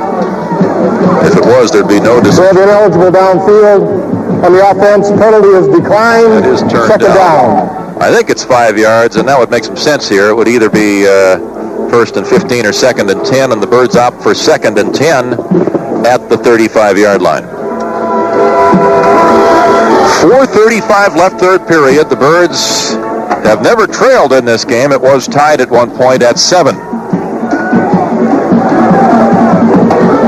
2 wide receivers to the right, 1 to the left, and Pearson on a draw play gives it off to Dukes, who gets hammered behind the line of scrimmage. He couldn't quite sneak through there as the Birds were in with great penetration early on that one. It was Chris Stevens, the linebacker, who dropped him. Damon Turner also near the play. And again, a Saluki is a little slow in getting up. This is Dukes that's slow getting up, and you remember Bruce said that Jim Haycock challenged the defensive line a little bit the last time they came off the field, and a nice job of stacking things up in there. Larry Langlois is in there, and Williams and Damon Turner doing a nice job of jamming things up in the middle. Now they attend to Melvin Dukes, who is still down on the turf. And while they do, let's give you some high school finals. In Class 1A, Deer Creek Mackinac in overtime defeated Stronghurst Southern 6-0. Franklin Center over El Paso 14-0. Lexington defeats Monmouth Warren 20-19. In Class 3A, Pontiac over Mendota 42-14. Bloomington Central Catholic will now travel to Pontiac for its second round game next weekend. And Normal Community beaten by East St. Louis Senior. The Flyers knock off the Ironmen 46-11 in Class 5A. East St. Louis will now travel to Rockford Boylan. Rockford Boylan, the number 1 seed in its bracket. That'll be an interesting confrontation 1 week from this weekend. Bloomington High School here in this area will play at Peoria Central next weekend, either Friday night or Saturday. Looking at your sheet and the way I'm reading it, it looks like most of the Class 4A games were played on a Friday night. Is that right? Yeah, just about all of them. It's interesting to kind of look at that now that they have a choice. Yeah, about half the teams opted for the Friday night game. And, this early in the year, the weather is still likely to be pretty nice. Indeed, it is nice this weekend. And so Friday night is the night for high school football. I think if the weather's not a factor, why not do it then? Sure. It is third down and about 11, and they've helped Melvin Dukes off the field, and I'm not sure we'll be seeing any more of him as he is putting almost no weight on the right leg. Meanwhile, the Salukis need to convert a third down here. They're down a couple of touchdowns. Pearson back to throw. He gets rid of it over the middle, and that one's caught by the... Oh, it's dropped by the tight end, and there's a flag on the play. They ruled incomplete as Jones thought for a moment that he had held it long enough so that it might be called a fumble because he pounced back on the ball. But the flag may change it all. I'm wondering if there's some kind of pass interference here. That's what I would guess. We have interference on the defense, first down. All right. They've called it against the Redbirds, and that'll be a 15-yard penalty and an automatic first down as the ball will be moved to near midfield. These guys are making a ton of penalty calls. Yeah, we haven't kept track of how many have been refused. Well, how many is that against the Birds now, Gary? That is number 9 for 97 yards. My guess is that's the most yardage the Birds have been penalized for this season. That's an area in which they're usually pretty efficient. Reggie Fowler wide to the right, Jermaine Gray to the left, and the Salukis are still in business here. Still 4:02 to go in the third quarter. This has been a long football game. Back to throw is the quarterback. Pearson finds Smith, and he's bumped out of bounds after making the catch at the 45-yard line in Redbird territory. Dwayne Butler made the stop, but that's a 6-yard gain. And now another Southern player is a little slow in getting up. It's one of their offensive linemen this time. The guy hurt is Chris Myers, a junior from Carmi, Illinois, and they'll attend to him. And this is a physical football game, obviously. And Charles Williams is the guy that put the shot on Myers. He would be the third Southern player to be helped off the field if indeed he does need some assistance here on this series. Yeah, I was going to say, in this series alone, yeah. 28-14, the Redbirds on top here over Southern Illinois. The Birds looking for their third straight win over the Salukis. And by the way, if they get it, it'll be the first time since the early 70s that the Birds have won 3 in a row over the team from Carbondale. They did it in 72, 73, and 74. And it would be their third home field win in a row over Southern Salukis. I'll tell you, Jim Haycock has had his share of conversations with the officials crew, in particular with Bill Etzler, the referee. They're not talking about dinner either, Dick. Jim is not too happy with the way his guys have played this afternoon, but he's also not thrilled with the guys in the stripes and the job they've done. Well, and I'll be honest with you, there's some calls that I'm not brilliant at this either, but there's been some calls that I have seen what they called it on and can't find any fault with what happened. We have Eastern Illinois now ahead of Indiana State 30-21 in the fourth quarter. At one point, we were told Indiana State led 17-14, which means the Sycamores have scored 2 safeties in the interim. So there could be a mistake there, but for now we have Eastern Illinois ahead 30-21 at home against Indiana State. Well, maybe there's a 4-point field goal or something now that we don't know about. I think that's the only way to score 4. Southwest Missouri out in front of Central State, 14-0. They're in the fourth quarter of that game at Southwest Missouri. And we've mentioned the big Gateway Conference Championship game tonight at the Unidome in Northern Iowa between Western Illinois and Northern Iowa. Myers is walking off the field under his own power, but he is going to the sidelines. He appears to be walking okay, though. We may see more of him later on. At any rate, the Salukis are up over the ball. They face 2nd down and 4 at the 45-yard line in their own territory. Birds showing blitz. Randall's up at the line of scrimmage. Now he drops off. Here's the toss out to the side. It's caught, and it is a first down as the tackle is made immediately by Frankie West against Reggie Fowler, but a little slant-in pattern there gets them 5 yards. They needed 4 for the first down, and so it's 1st and 10 at the 40 in Redbird territory. Good coverage by Frankie West, but on that slant, he was behind the receiver, and boy, it's just, if the ball is right there, it's very difficult to knock it away from that position. Jermaine Gray now back in the game for the Salukis. Meanwhile, Joel Bosman warming up on the sidelines. It's been so long since he's been out on the field. He didn't want to get stiffened up. 1st and 10, Southern Illinois.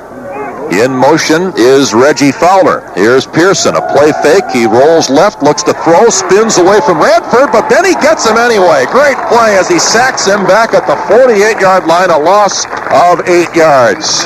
That's just a good aggressive play by Benny Radford. A lot of times defensive guys will get out there and they'll get faked out because, the back, quarterback, running back, whatever it is, makes a little move and the defender goes for that. Benny didn't do that. He said, I'm going for this point. He ran hard to that point. The quarterback was almost by him. He reached out, got a piece of the jersey, and made the play. That's just good hustle. Radford's 3rd sack of the year, and now it's 2nd down and about 18 for Southern. 2 wide receivers left, 1 to the right. Here's the give to the running back, and Tolan just tripped up after he crossed the 45-yard line, or he would have had quite a few more yards. Herbie Demosthenes got just enough of him. The gain is about 8, what they lost on the previous play, and now it'll be 3rd and 10. But Demosthenes didn't get much of him, just enough, and I would think Tolan has to go back to the huddle, being a little disappointed he didn't get through that tackle. Just kind of lost his balance a little bit as Herbie got a piece of his legs. 3rd and 10. 2 wide receivers to the left. Birds up a couple of touchdowns, but still lots of time to go. 2 minutes left in the 3rd quarter. Pearson looks to throw it quickly, does get it out to Jones, who tries to get away and can't. Boy, a good job of hanging on there by Billy Randalls as he wouldn't let Jones get away, and then finally Billy got some help from Chris Stevens. They did not get the first down. The gain about 3 or 4 yards, and the Salukis will have to kick it away. Boy, Randall's hanging on to Damon Jones, and he was holding a handful there. Yeah, that guy is a moose. Billy knew he wasn't going to bring him down by himself, but he was holding on saying, help, help, waiting for the assistance to come, and it did come in time. Gagliano will try to pin the Birds deep, although you got to watch for a fake here, and now a flag has flown, and I think there was some movement in the Southern offensive line. Charles Williams came up, made a quick step, and then I think the left guard moved quickly. Charles was pointing at him at least. Redbirds didn't even have a punt return team on the field. They were looking for the fake there. Now they've waved off the flag.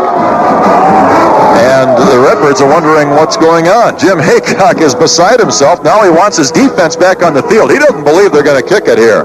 He wants his defense ready for a fake. As long as it's 4th and 6 here instead of 4th and 11. So he puts the defense back on the field. McDaniel is back a little ways in case they do kick it and in case he wants to return it. But the other guys are lined up as if to play defense. So let's see what the Salukis are going to do. They'll snap it to Gagliano, and he does kick it and angles it toward the side. And where's it going to go out of bounds? It bounces out of bounds, and the official will spot it at the 9-yard line. The Birds will start at their own 9 after a 27-yard kick. 1:52 left, 3rd quarter. Redbirds up 28-14 over Southern Illinois. I thought Jim Haycock was going to pull that little manager right with him onto the field. Did you see him? That manager was flying behind him. I don't know who he is. He was honored before the game as one of the seniors, and I know Jim respects him a lot. Well, there was some movement in that offensive. Oh, there was. There's no question about it. Jim could not believe that penalty flag was waved off. That manager he holds onto the headphone cord. Here's the pitch to Will Hill. He gets outside, bangs his way across the 15. He's to about the 18 before they finally put him down. Boy, Will running with some meaning in this game. It was Hendricks who made the stop. The thing is, if it was totally missed, maybe you could understand that if the flag was never thrown. But once it's thrown, somebody obviously saw it. So why would you wave it off? Because these guys don't know what they're doing. That's why. We've already had 20 penalties called. What are you talking about? These guys are nuts. Second down and a yard to go for the Birds. We're in the final 90 seconds now of what has been a very long third quarter. Birds up 28-14. In motion, Macy O'Rainey. Here's the give to Will Hill. He's going to get the first down. He's going to get some more as he crosses the 25 and spins his way out to the 28-yard line. First and 10 from there for the Redbirds. Back down we go to our University Bookstore sideline microphone. Bruce Evans, go ahead. Well, on that waved off flag, it is interesting when you do wave one off. But what the situation was, there was a lineman on the offensive side not down in his three-point stance, so he can actually move, and he flinched, and then they called it, and so technically it's not a penalty unless it draws off the defense. So that's why they waved it off. All right, well, that's at least a reasonable explanation. Evans has bailed out those guys in the stripes for this time. All right, I got Will Hill, meantime, goes to the left, gets across the 30 to the 31. That's about a 3, maybe 4-yard gain for the Birds, who will face second down on what might be the final play of the third period here coming up. All right, hypothetical situation then. You've got a passing down, and you've got linemen in a 2-point stance, and they flinch like that guy did. Are they not going to throw the flag against the offensive lineman? I guess it depends on what kind of stance you mean to get into. Are you gonna once you're in a stance, whether it be a 2-point stance or a 3-point stance, you've got to stay there, obviously. Well, that's what that guy was in, wasn't he? Well, maybe not, no. What kind of stance was he in there? He was in a different type of stance. Second down and 6. Here's Bosman rolling out to his right, looking and throwing way down the field, and it's going to be picked off by Lawrence of Southern. He's back to the 50 after making the catch at the 40. Now he comes to the right. He has some blockers in front of him. He'll make the corner on Zebarth. Trying to catch him from behind is Dixon, and a couple of Redbirds converge on him and finally knock him down at the 24-yard line as the period comes to an end.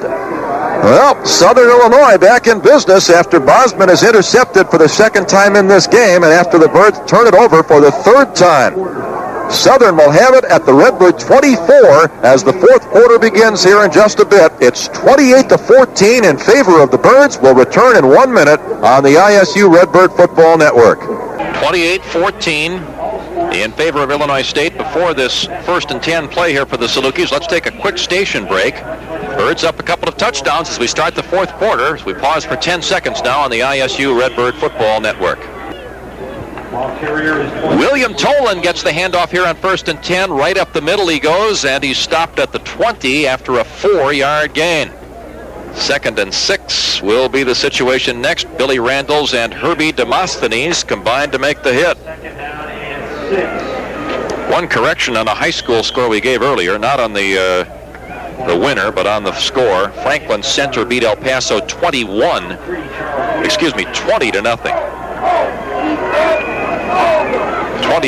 Franklin Center over El Paso. We'll give you some more high school playoff scores later on. Pearson back to throw here on 2nd and 6 toward the corner. He's got his man. That's Smith, the big wide receiver, and he's bumped out of bounds at the 11, but that's a first down for the... it is enough for the first down. That's right at the 11-yard line. Looked like a pick play, too, and Jim Hancock again upset. One of the receivers, Reggie Fowler from the outside, went down to the inside part of the field at around the 15-yard line or so. It looked to be shielding the ISU defense from getting out to Smith, who was the intended receiver and actually ended up catching the football. Saluki's looking to get back to within a touchdown once again. The ball at the 12-yard line where it is 1st and 10. Hey, Bruce Evans is right down there where the play happened. It sure looked like that Fowler took out the defense on that play. Wide receivers both ways. Dunn is in motion. Here's the give to Tolan. He bangs to the 10, maybe the 9, right over the middle. 3-yard pickup. Let's see what Bruce knows about that situation. Go ahead. Well, guys, it's only a pick if the contact is initiated by the offensive player. And what the official here told Jim Haycock was that, in his opinion, it was initiated by the defensive player. Now, I'm standing down here, and I'm not sure I agree, but that doesn't make any difference, does it? And, well, if it doesn't make any difference what Coach Haycock thinks, they probably aren't going to be checking with you, Bruce. You're absolutely right about that. 2nd and 7 from the 9. Back to throw. Pearson looking toward the corner, puts it out there, but it's incomplete. Probably should have been caught, but it would have been a short gain even if it had been snared by the wide receiver for Southern Illinois out there, Jermaine Gray. One thing that Pearson did that time is he never looked off the right side of the field. There were 2 receivers out there, Jermaine Gray being one of them, and Pearson just locked on that side, really never looked back this way. And one of the guys that he could have looked back toward was Damon Jones, who has caught the only 2 touchdown passes of the game, who was on the left-hand side. You got to scan the field a little bit. 3rd down and 7 from the 9-yard line. Pretty big play here.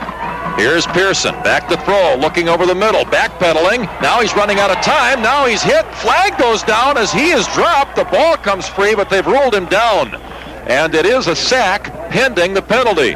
As the play is made by Chris Stevens, I believe, was in there first. It's holding against Southern. The Birds will refuse that, and that'll give the Salukis a decision here.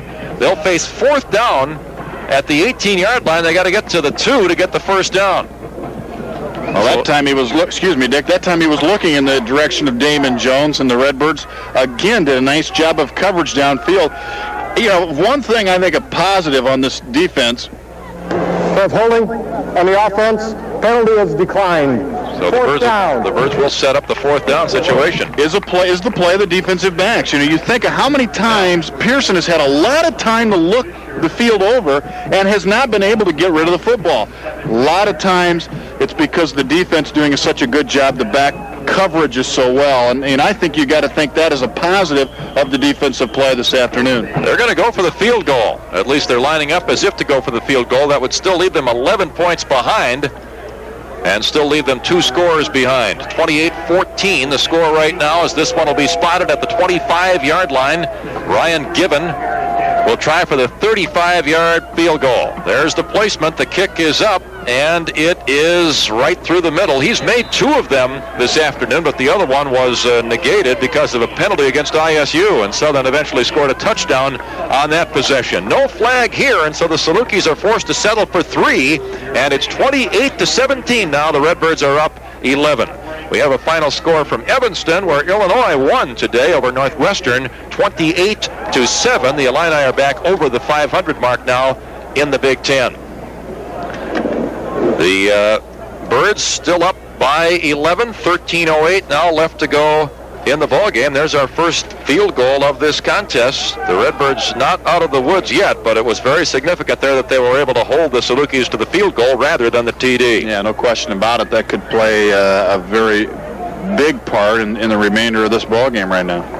Kickoff coming up for Bohannon and the Redbirds, who've been excellent on returns, both punts and kickoffs, and in one case an interception return. We'll try and do it again here and give the offense good field position. It's been a long game. We're going to be going well over 3 hours before this one is over with. We're only about 22 minutes away from the 3-hour mark right now. There's a basketball scrimmage here. That's going to be over by the time this game starts. It may be underway before this game is over. Oh, man. It's scheduled to start at 5 o'clock. Here comes the boot for Bohannon. He squibs it, and it bounces over Percy Scott. Now it's taken by Dwayne Butler at the 30. He gets to the 35-yard line. Well, they didn't want to have the big return this time, so they squibbed it, and by doing so, forfeited at least some field position. The Birds start at their own 35-yard line. Dwayne Butler loved that. Yeah, well, he'd love to return kicks. Oh, yeah. You know, Dwayne Butler, he was a guest on the Jim Haycock show this past Thursday night. He loves to do anything. He told me he was a pole vaulter in high school. He just likes to try different things. Wouldn't you like to do that? I mean, as long as I knew I wasn't going to get hurt, I'd like to see what it feels like to be slung up in the air. You know what? He said his last pole vault was the one where the pole broke. Yeah, that'd be my last hit. He didn't do it after that. I don't blame him. You know, if they had like some safety harness on me so I know I wouldn't get hurt. Yeah. Well, this play blown dead because of a penalty. The Birds had given it off to Will Hill, but apparently Illinois State moved in the offensive line. Good ball. False start. And there's the call by Bill Etzler, who is, he may have laryngitis by the time this Way game to go, is over. Bill. Hope you have a nice ride home, buddy. Now, come on. Just because he's calling a lot of penalties I know. doesn't mean there aren't some penalties out there. Oh, well, yeah, you know. Okay, I'll stop. I got to get myself out of this mentality right now. There you go. Regroup and let's regroup. Let's do it right here for the final 13 minutes and 1 second. Birds up 28-17. They face 1st and 15 back at the 30-yard line. In motion, Maceo Rainey, and the give to Hill. Up the middle, there's a bit of a hole. Crashes out across the 35 to the 36-yard line. Hendricks put a pretty good stick on Hill, but actually it kind of went the other way, too. You know, that the offensive line for Illinois State doing just a great job all game long, I think. Will Hill is getting through that first initial surge cleanly, very cleanly, and he's putting some hurt on defensive backs and linebackers when he's getting there, and that's a good 5 yards past the line of scrimmage. So you've got to give some credit to, if it's the first teamers or second teamers, doesn't matter. That offensive line has really played solid all game. There are still 3 second teamers in there if you count Corey Mackey as a second teamer. As the rollout by Bosman, he gets rid of it to Rainey at the 45-yard line. He's across the 50, and he's going to be stood up and dropped at about the 48. And it almost took the whole Southern defense to finally put Maceo on the turf. Great effort by the junior fullback, Maceo Rainey. That was the same play on which they scored the touchdown, and both times Bosman has had a man right in his face as soon as he starts rolling out to the right, which means he's got to get rid of that thing in a hurry. And this time he put it right on the money to Maceo Rainey. And Bosman got planted into the turf after he threw it. And I thought for a minute Harold Etheridge was going to get planted over here on the sideline by one of the officials, because he came storming out on the field, had the headset off, and was a big stare down by the linesman just saying, "Get back where you belong." 1st and 10 for the Birds at the 47-yard line. And the give to Maceo straight up the middle, through a couple of tacklers, and now he's hauled in from behind, but not before he reels off another 10-yard gain or so. The Birds running the football effectively as linebacker Tommy Anderson finally made the hit there. It is enough for a first down. I'd like to have Gary check and see how many rushes Illinois State has had of, let's say 6 or more yards. Yeah. I mean, I can remember 4 or 5 10-yard gains on first down. Been more in this game, I would guess, than any other game so far this year, unless it was the Washburn game. 1st and 10 for the Birds at the 37-yard line. Gary tells us there have been a dozen running plays of 6 yards or more for the Birds, and that's quite a few. Bosman to Hill. Can he get at least 6? Yep, he spins away at the 30 and crashes to the 26-yard line. He's close to a first down. He almost picked up 10. There's 10 more again, and okay, there's 13. Gary, how many total rushing yards for Maceo, or rushing attempts for Maceo and Will? Just those two guys. 28. So there's 13 out of 28 times they've rushed for over 6 yards. Yeah. And I would imagine they're the only guys to get more than 6 Dixon did. Okay. Dixon had that end around play, and so that was a 12-yarder. So they have 12 of the 13. So 12 of 28 plays have produced at least 6 yards. Yeah. On 2nd and less than 1, the Birds will be happy to get 1 here as they have their short yardage formation. Will Hill is stood up near the line of scrimmage, did surge forward just a little bit, but maybe not enough to get the first down. Boy, did you see how they stepped up there defensively again, Dick? I know maybe this is the wrong time to do it, but boy, you're out here at the 25-yard line. Fake that thing, and let Ochterberg get behind those guys. I'm sure that's something that the Birds have noticed, and they may use that later if they have an occasion to. Right now, they're up 28-17, 10.5 minutes to go in the 4th period. They did not get the first down. In fact, maybe lost a half yard there, and they've got 3rd and a little bit more than 1 to go, and now a timeout has been spent by the Birds. I think this is the first time that either team has called a timeout in this game, and it doesn't come until 10:20 to go here in the contest. 28-17, the Birds are on top, and we'll continue in just a minute on the ISU Redbird Football Network. 28-17, Birds on top by 11. We're told that Will Hill has eclipsed his career high as far as rushing yardage for a game is concerned. He's up to 84. His previous high, 71 against Hofstra last year. Third down and about a yard here for the Birds. And they'll give it to Will, and he jumps, and he's hit, and I don't think he got it. He got a little bit, but he needed more than a yard. And the Salukis may have forced a fourth down play here for the Redbirds. And what will ISU do with it if it's fourth and a few inches? Field goal. You want to counterbalance that field goal that Southern got. It'll be a pretty long attempt. This time what breeze we have will be for the most part with Todd Kurz, who missed a 47-yarder, was it 44-yarder earlier in the ball game. No, that was a 47-yard attempt. And this one will be a little bit inside of that. This will be a 44-yard try as Joel Bosman will hold it right in the middle of the field at the 34. Kurz now 7 for 12 this year on field goal tries. As it's spotted by Joel, and the kick is up with enough distance. Is it accurate? It is, and that's a very important field goal for Todd, who really, I think, feels pretty good about that one. He's had some tough times lately kicking the football, but he put that one right through there. 31-17, the Redbird lead is now up to 14 points again with 9:42 left in this football game. We'll return in 1 minute here on the ISU Redbird Football Network. Todd Kurz will kick it off here. The Birds up 31-17 over Southern Salukis. There's still time for Southern. 9:42 left. And it hasn't been a great day for the Redbird defense.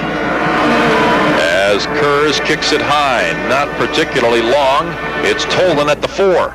He had to wait a while for that thing to come down. The coverage is there, but Tolan runs through some of it. Now across the 30, sheds a tackler there, and finally is dropped by Kenny Williams at the 38-yard line. That's a good return. Not a very good job by the Redbird kickoff coverage team, which really struggled at Northern Iowa and has done better in this game, but not too good there.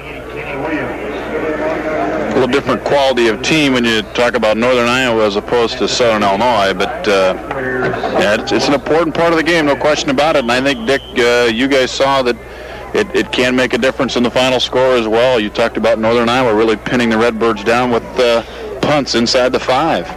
The field position game really worked against the Birds last week, and that loss at the Unidome, it's been in their favor here this afternoon, and that's a big reason they lead 31-17. Back to throw is Pearson. Looking, scrambling, now getting across the line of scrimmage, being chased by Williams, and he's dropped by Williams and Benny Radford after a pickup of 5 or 6 yards. He got it out to the 44. It'll be second down and 4 yards to go from there. Chris Stevens a little upset with himself that he didn't stay on his feet. If he would have done that, he might have had a shot at getting Pearson behind the line, but he was taken down, and Pearson was able to scramble and pick up positive yardage. We're told that Wesleyan has upped its lead to 22-7 in the third period at Elmhurst as the Titans shoot for their third win in a row. Back to throw.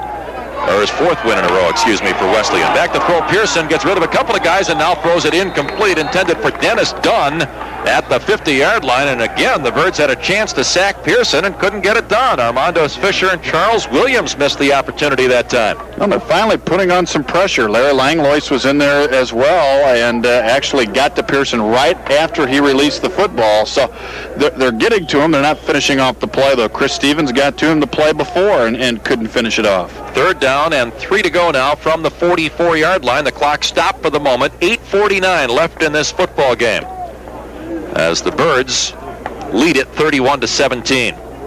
Their biggest lead has been 14 points. They've had that lead on 3 separate occasions at 21-7, 28-14, and now 31-17. Back to throw, throwing long toward Fowler, and great coverage by Jerry Creer, who knocked the ball away down at the 30-yard line in Illinois State territory.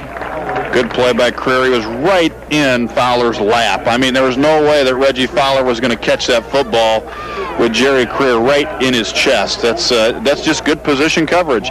And, you know, Southern Illinois has second down and short, and they try throwing the ball twice in a row. Their play calling just doesn't make any sense to me whatsoever. On fourth down, they got the punt team on the field. The Birds should be wary of the fake here.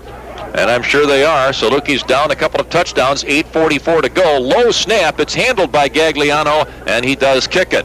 Deion McDaniel will try to return this thing. He makes the catch at the 17. Up the middle he goes, gets by the first man, now the second. He's at the 30, and now he's hauled in at the 35-yard line. Boy, he is an exciting punt returner, as he was wrapped up there by one of the final guys who had a chance to get him. The tackle for Southern Illinois made by Jason Carnes, who is their third-string quarterback. Interesting, he's playing on special teams. An 18-yard return that time by Deion McDaniel. Well, they have a nice scheme for him returning the football, too, Dick. They have guys really spread out, and you give a lot of credit to the guys that are blocking for those return men. They're exciting players, but they can't do it without the other 10 guys on the field, and they really have a nice scheme of setting his alleys up wherever he wants to go. Birds need a drive here that'll spend some time on that clock, and they'll be in great shape. They lead it at the moment 31-17. We have 8:33 left to go. Robinson and Dixon are wide to the right. Split backs behind Joel Bosman, who's gone all the way at quarterback. Here's the pitch to Dixon again on the end-around play, and he has room across the 35 to 40, and now he's knocked out of bounds over there at the 43-yard line. It was the strong side safety who made the play that time, Darnell Hendricks, transfer from Southwest Junior College in California.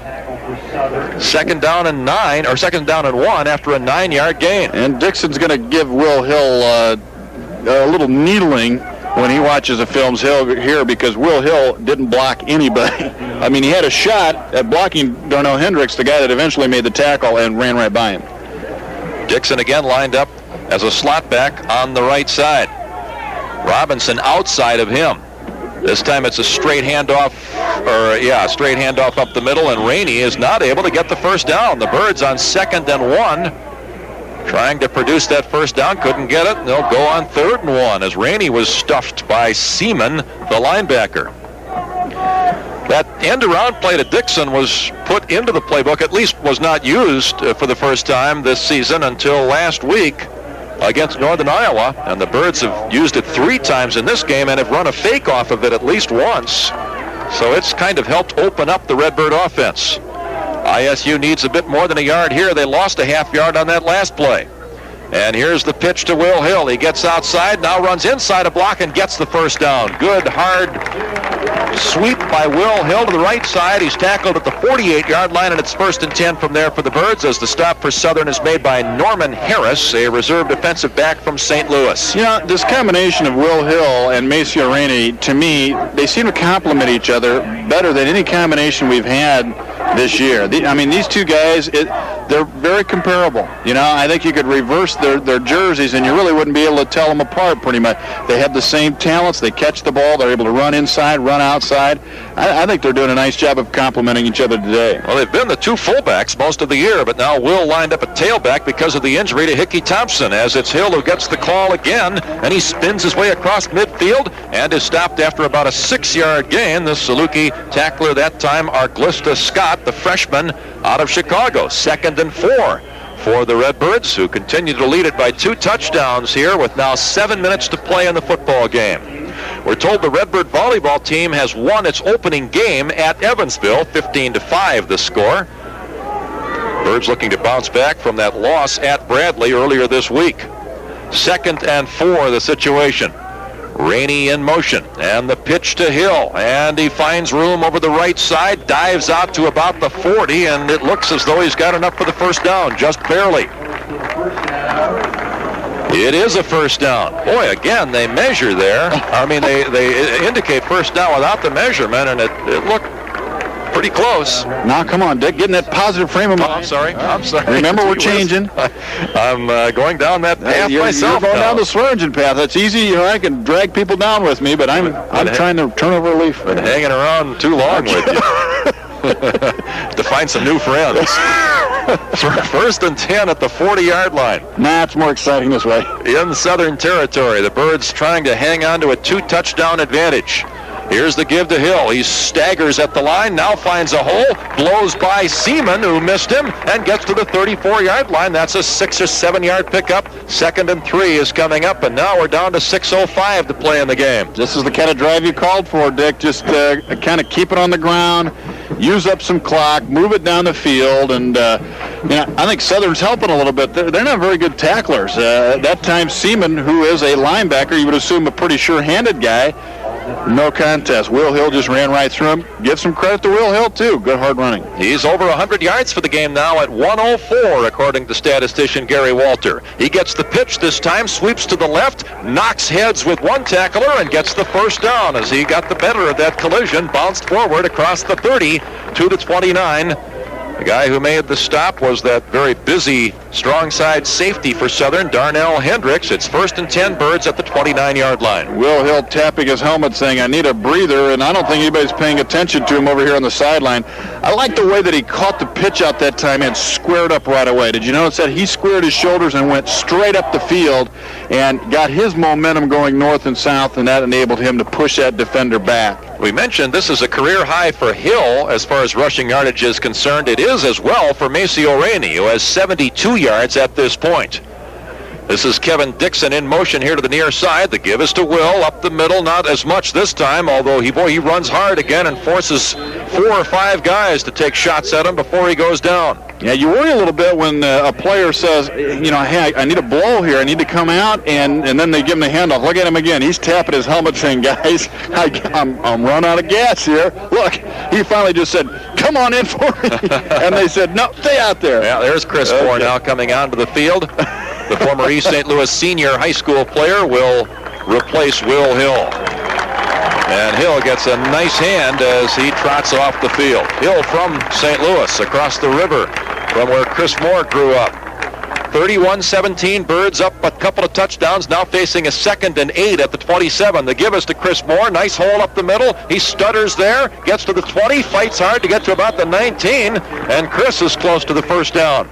I'll tell you, any running back would like to run behind this line today. They are just opening up some huge holes, and at the same time, Southern Illinois not doing a good job of finishing off their play defensively either. So it's a running back's heaven right now. They're picking up huge chunks of yardage anytime they get their hands on the ball. The starting 5 back in there in that offensive line as we see Willie Ross at that right tackle position, John McAvoy at right guard, and Dave Connell at left guard. Bruce Barrow and Andy Zebarth are the others out there for this series. The gain by Moore was not quite enough for the first down. It's 3rd and less than 1 with the ball at the 19-yard line. We're down to 4 minutes to play in the game now, and the Birds up 2 touchdowns over Southern, and that lead looking more comfortable every moment here as Bosman again with a quick snap, a call that he makes at the line of scrimmage with a tap on his center's backside, gets the first down with a quarterback sneak, and he got plenty of yardage. Now they're going to mark him down at the 15. He kind of skidded forward to about the 12, but they say he was really down at the 15. That's still about a 4-yard gain, and it's 1st and 10 from there for the Birds. Well, what happens is you have defensive linemen who are reacting to the offensive linemen in front of them, and when you only have the center moving, and if there's nobody over the top of the center, everybody is pretty much standing around, and that's how that play's been effective. Birds on the move here, looking to increase the touchdown, or the lead past 2 touchdowns. They give to Chris Moore. He spins across the 15, gets to about the 12. It'll be 2nd and 7 from there. Southern does have all 3 of its timeouts remaining, but their situation is growing hopeless here rather quickly. Yeah, they still need 2 scores, and as you said, they're running out of time here. The Redbirds in good position to score again. If they would do that, they'd need 3 scores then, wouldn't they? Even if the Birds just get the field goal, yeah, they will need 3 scores. That's right. They would be down 17 in that situation. 2nd and 7 here with now under 3 minutes to play. 1 wide receiver, that's Dixon. He's in motion back toward the middle. The quick pitch to Chris Moore. Great block out there as Chris crosses the 10 and is stopped shy of the first down at about the 6-yard line. The block out there on the side executed by Maceo Rainey to give Moore about 5 more yards. He didn't quite get the first down. It'll be 3rd and 1 coming up for the Birds.